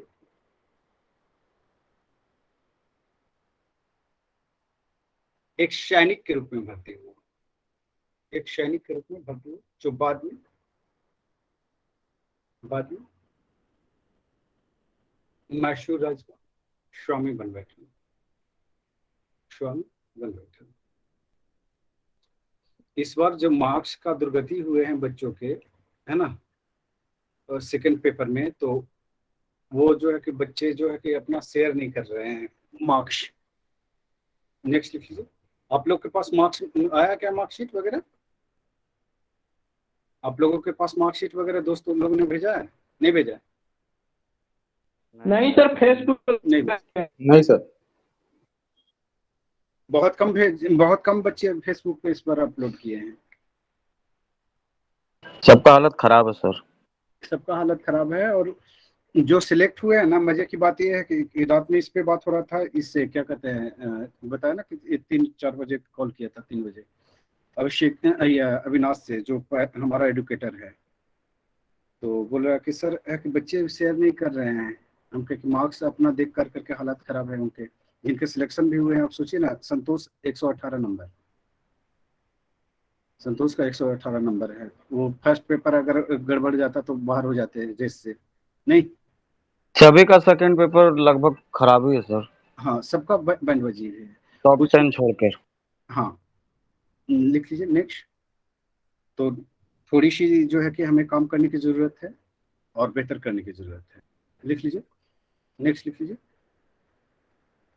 हैदर अली, ये इसका टेन्योर कब से कब तक है, 1722 से 1762 तक, 1722 से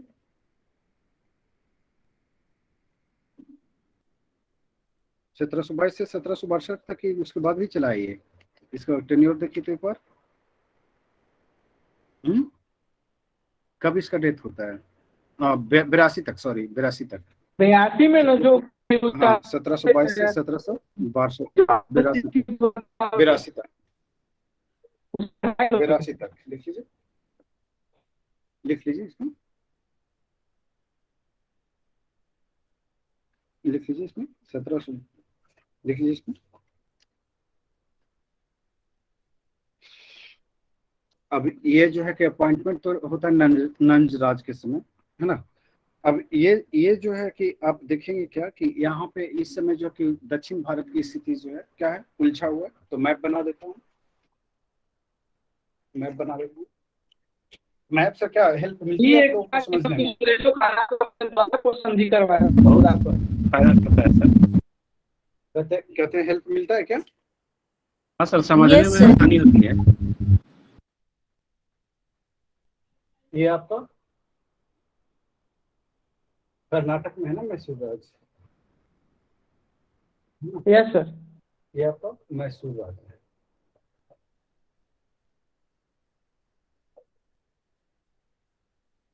पूरा यूनिवर्सिटी, पूरा सिलेबस है कि हम मैप पे ही पढ़ा देते हैं यूनिवर्सिटी में। तो ये है आपका मैसूर राज्य है। अब मैसूर राज्य है तो उत्तर में कौन सा होगा इसके उत्तर में? हाँ, मराठा उत्तर में आपको हो जाएगा जम्मू। दिख रहा है क्या, या फिर है कि मैं फिर से बंद? नो सर, नहीं दिख रहा। इसको नहीं दिख रहा है कि इतना बड़ा जल्दी बोले? दिख रहा है सर। उत्तर में मैं बोल रहा हूँ सर। हमारे बैंक में उत्तर में मराठा बैंकर्स बोले। चलिए, उत्तर Yes, में sir. मराठा है ना। अब इधर पश्चिम की ओर बढ़ेंगे, पूरब की ओर बढ़ेंगे तो क्या हो जाएगा? पूरब की ओर, पूरब की ओर कौन होंगे? निजाम वगैरह, हैदराबाद का, हैदराबाद, ठीक है। इधर पुडुचेरी तो अंग्रेज फ्रांसीसी सब आ जाएंगे, अंग्रेज और फ्रांसीसी मद्रास में, ठीक है। ये शक्तियां यहाँ पे क्या है, मौजूद है। अब यहाँ पर जो है कि वर्चस्व की लड़ाई जो है कि किसके किसके बीच है? मराठा वर्सेस कौन? मैसूर। हैदराबाद ना, निजाम, यानी कि हैदराबाद, हैदराबाद। आप लोग भी नोट करते जा रहे हो क्या? मैप भी नहीं कर रहे हो? बन रही है? हाँ, नहीं करते हैं सर। चलिए लिख लीजिए इसमें। दक्कन में जो है कि इस समय जो कौन कौन से राज्य हैं तो लिख लीजिए इसमें। विश्व में दक्कन में मराठा, निजाम, अंग्रेज और फ्रांसीसी, है ना। तो हमने कर लिया मराठा, निजाम, अंग्रेज और ये फ्रांसीसी, 4 शक्तियां हैं। और 4 शक्तियां क्या होगी?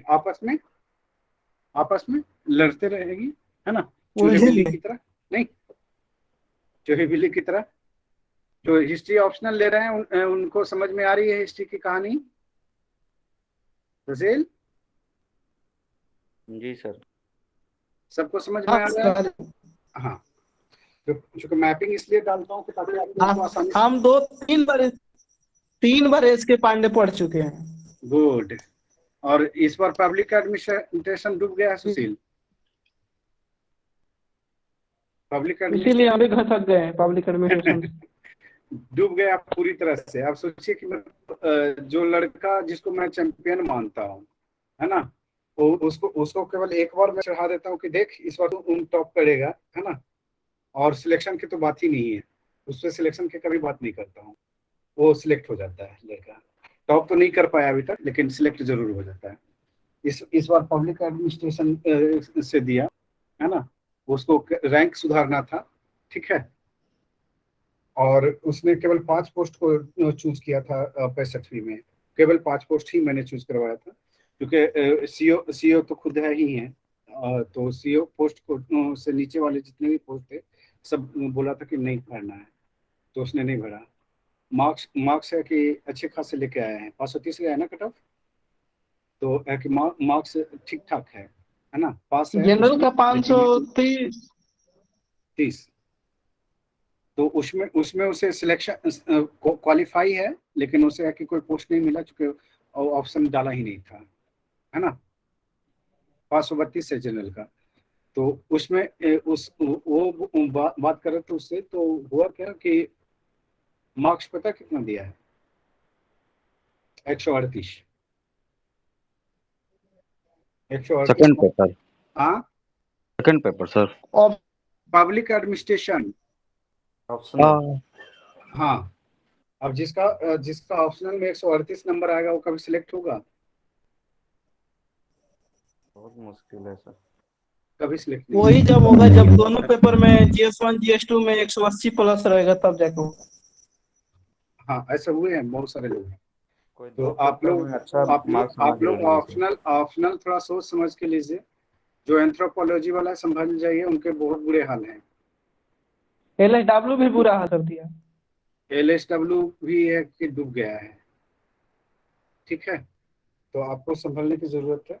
आप बंद कर करके फॉर्म नहीं भर लेना दिए है। हैं सर, हिस्ट्री ऑप्शनल लिए हैं। आप तो पहले से ही तय कर लिए थे ना। जी सर, अब पूरा कंफर्म कर लिया सर। अब बहुत सारे दल लोग बदलू पोस्ट कर रहे सरकार में थे मैं ही है तो। दल बदलू सरकार केवल आप ही की बनती है। चलिए आगे चलते हैं। दल बदल कानून लगेगा इन पे। इसीलिए तो भाई हाँ, चलिए हम लोग बात करते हैं। आज है कि इस पे मेंस का स्ट्रेटजी थोड़ा सा डालते हैं। How to choose your option, है ना। इस पे चलिए नेक्स्ट लिख लेते हैं। लिख लीजिए इसको। तो ये 4 राज्य हैं। 4 राज्य है, तो पूरब में क्या है? पूरब में जो है आपका मराठा है, मैसूर है ना। पश्चिम में जो है कि आपके अंग्रेज, फ्रांसीसी, और बीच में मिडिल में कौन है आपका? मिडिल में कौन है आपका? निजाम है, हैदराबाद, है ना। अब ये देखिए, ये तट जो है कर्नाटक वाला तट है ना, वो क्या है? बंदरगाह एरिया, पोर्ट एरिया है। मसालों के यहाँ उत्पत्ति होती है ना। मसालों के यहाँ उत्पत्ति होती है। और तो और यहाँ पे है कि मैसूर पे नजर जो है किसका है? मैसूर पे नजर अंग्रेजों अभी फिलहाल कोई अपना हाथ गंदा नहीं करना चाह रहा है। सभी यहाँ इंतजार के मूड में है। और खास करके अंग्रेज तो वो नजर गड़ाए हुए कि बेटा तुम लोग लड़ लो, है ना, लड़ लो। तब और फायदा, शक्ति कमजोर हो जाएगा तो फायदा और, उठाएंगे। और फाइनल जजमेंट तो हमारी ही होगी, है ना। तो ये जो है कि ये जो धूर्त ऐसे ही है, अंग्रेज होते हैं। तो ये जो है कि बेचारा मैसूर राज्य जो है, उस समय जो है कि अनफॉर्चुनेटली जो है यहाँ पे सबसे तेज तर्रार जो सेनापति होता है वो हैदर अली होता है ना। हैदर अली होता है, ठीक है। इसमें कहा जाता है कि इसमें जो है कि न केवल भारतीयों के गुण मौजूद थे बल्कि यूरोपियों जैसा उनमें कुटिलता भी थी। तो हम चलते हैं, बात करते हैं हैदर अली की, है ना। इसमें हैदर लिख अली का लीजिए। जन्म ना 1722 ईस्वी में हुआ था। इसका जब वो काल तो दूसर होगा ना। हाँ हाँ, 46 के आसपास है। लिख लीजिए, 46-49 से शुरू होता है। ओके, लिख लीजिए। इसमें क्या लिखा था आपने? दक्कन में मराठा, निजाम, अंग्रेज और फ्रांसीसी। मराठा, निजाम, अंग्रेज और फ्रांसीसी प्रभुत्व को लेकर संघर्षरत थे। नेक्स्ट पॉइंट लिख लीजिए। नेक्स्ट, मैसूर इस समय मराठा और निजाम के बीच संघर्ष का मुद्दा बना हुआ है ना। ये दोनों लड़ रहे थे, नजर दोनों की किस पे थी? मैसूर पे थी, है ना। दोनों पे नजर किस पे थी? दोनों की नजर किस पे थी? मैसूर राज्य पे, ठीक है, मैसूर राज्य पे। और मैसूर को कब्जे में लेना चाह रहे थे। श्वेतांगी है। चलिए लिख लीजिए, लिख लीजिए। इसमें बना था क्योंकि मराठे लगातार मैसूर पर आक्रमण कर उसे वित्तीय और राजनीतिक दृष्टि से कमजोर कर दिया था। दूसरी ओर निजाम मैसूर को मुगल प्रदेश मानकर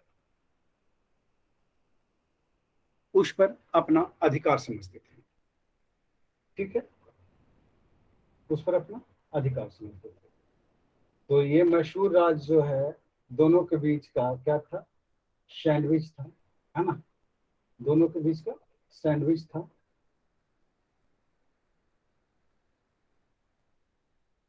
ठीक, मराठी इधर से आक्रमण करे और ये इधर से अपना दावा ठोके कि ये मैसूर जो है कि किसका प्रांत था। आपने चंदा साहब का कहानी सुना था क्या? चंदा साहब का कहानी सुना था। वहां पे कर्नाटक वंश था, कर्नाटक राज था। अब ये जो है कि ये जो हैदराबाद के जो निजाम है क्या कहता है कि मैसूर हमारा है ना। ये कहता है कि मैसूर हमारा है। अब इसे जो है कि पॉलिटिकली ये जो है कि टॉर्चर कर रहा है, इकोनॉमिकली टॉर्चर कर रहा है मराठा, तो उधर से हैदराबाद भी कम नहीं है। तो संघर्ष जो है कि दोनों पे होगा। दोनों का हित किस में टकरा रहा है? किस पे टकरा रहा है? मैसूर राज पे। क्लियर है? मैसूर राज पे टकरा रहा है। नेक्स्ट पॉइंट लिख लीजिए। नेक्स्ट पॉइंट लिख लीजिए। 1749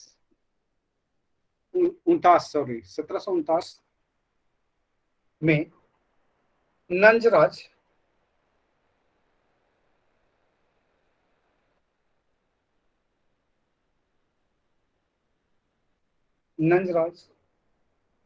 ने हैदर अली को अपनी सेना में भर्ती कर लिया और 1755 में डिंडीगुल का फौजदार नियुक्त किया। डिंडीगुल का फौजदार नियुक्त किया।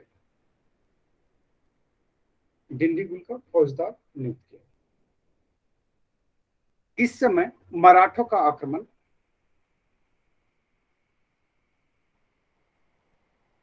मैसूर की राजधानी श्रीरंगपट्टनम पर। इस समय मराठों के आक्रमण का भय मैसूर की राजधानी श्रीरंगपट्टनम पर था।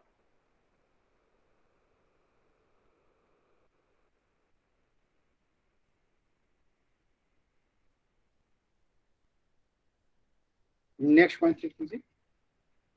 नेक्स्ट पॉइंट, हैदर अली ने दो प्रमुख कार्य किए। प्रथम,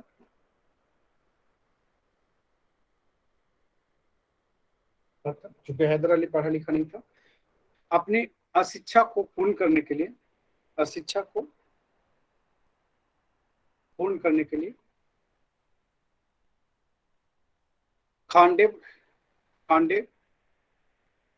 खांडेराव ब्राह्मण को नियुक्त किया। और दूसरा जो है लिख लीजिए, खांडेराव ब्राह्मण को अपना सलाहकार नियुक्त किया। और दूसरा, अपनी सेना को आधुनिक रूप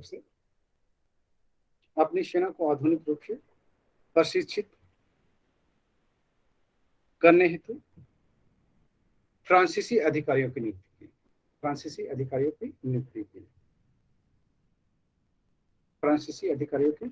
की। अगर अंग्रेजों को हराना है तो अंग्रेजी तरीके सीखना पड़ेगा।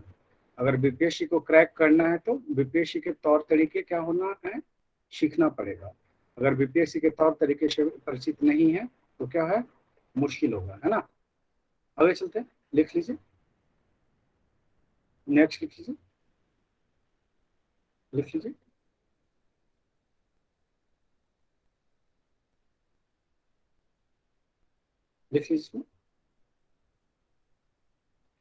फ्रांसीसियों की सहायता से इसने 1755 में डिंडीगुल में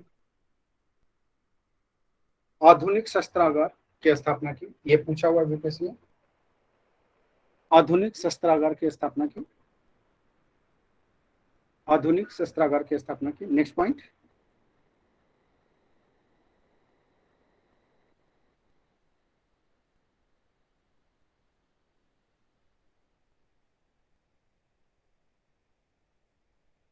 इसने अपनी राजधानी मैसूर से स्थानांतरित कर श्रीरंगपट्टनम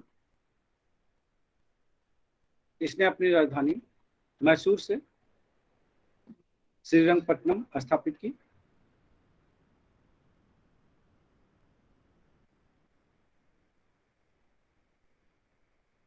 (1559) में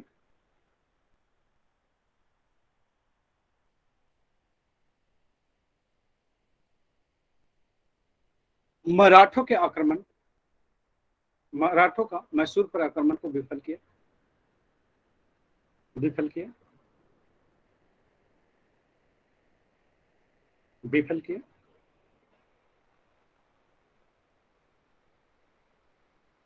आक्रमण आक्रमण को विफल किया।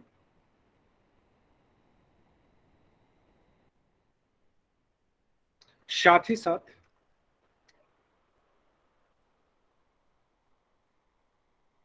नंजराज, नंजराज कौन था? वित्त मंत्री था। कहाँ का? मैसूर का। मैसूर राज का। साथ ही साथ नंजराज को की हत्या करवा दी। 1760 में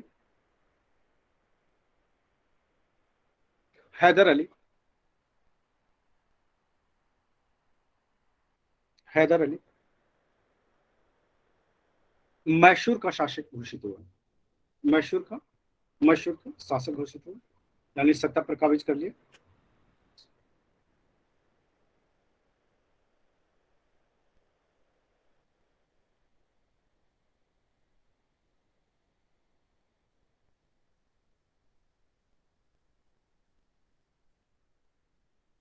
नेक्स्ट लिख लीजिए।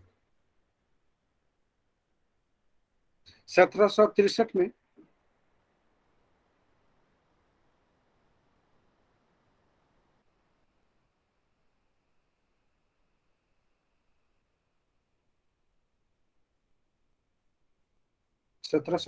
में हैदर नगर की स्थापना की।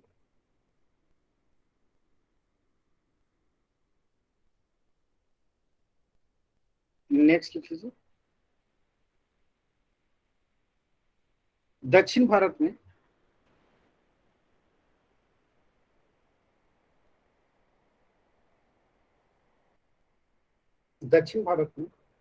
हैदर अली ने शुंडा, सिरी,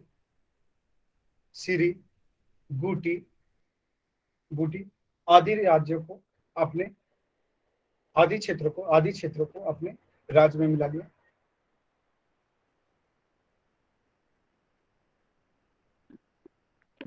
सर रिपीट सर। शुंडा, सिरी और गुटो को अपने राज्य में मिला लिया। नेक्स्ट लिख लीजिए।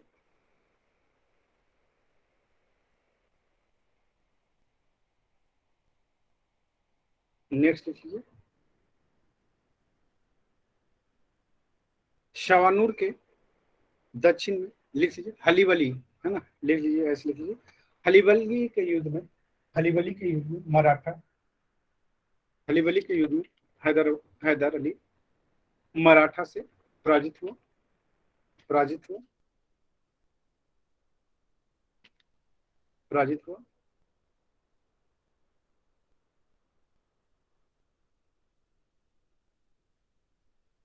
जिसके फलस्वरूप मार्च 1765 में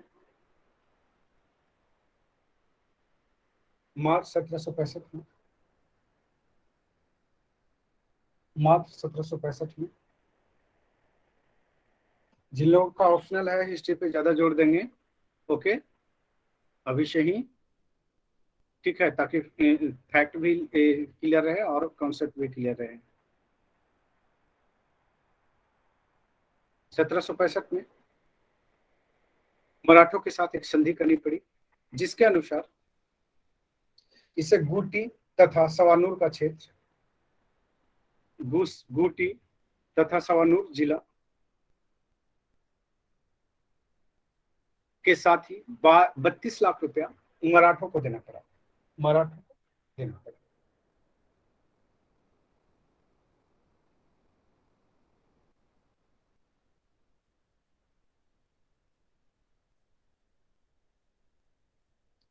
ठीक है, नेक्स्ट लिख लीजिए। नेक्स्ट पॉइंट, हैदर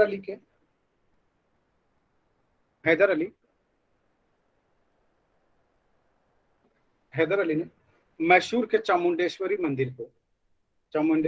देवी के मंदिर को दान दिया।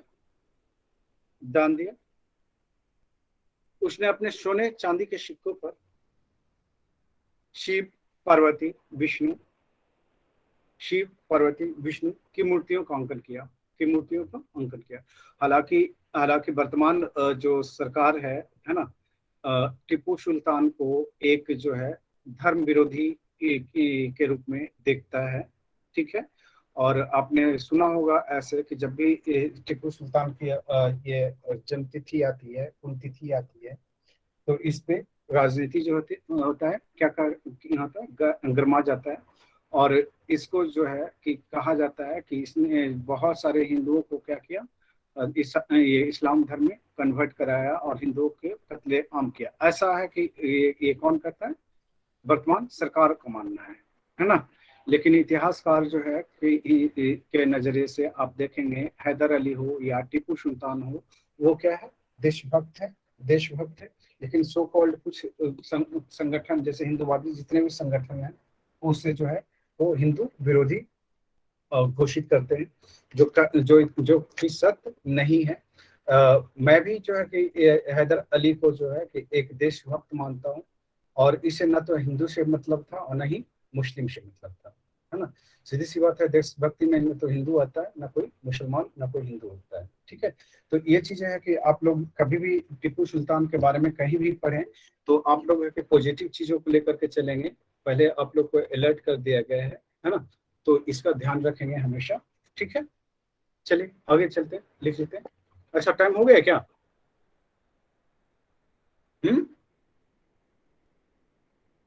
अभी जुड़ेंगे क्या आप लोग? 7:22 हो गया सर। हाँ, नहीं पूछ रहे हैं कि आप लोग जुड़ेंगे क्या शाम में? हाँ, तो मेंस के लिए जुड़ेंगे नहीं सर?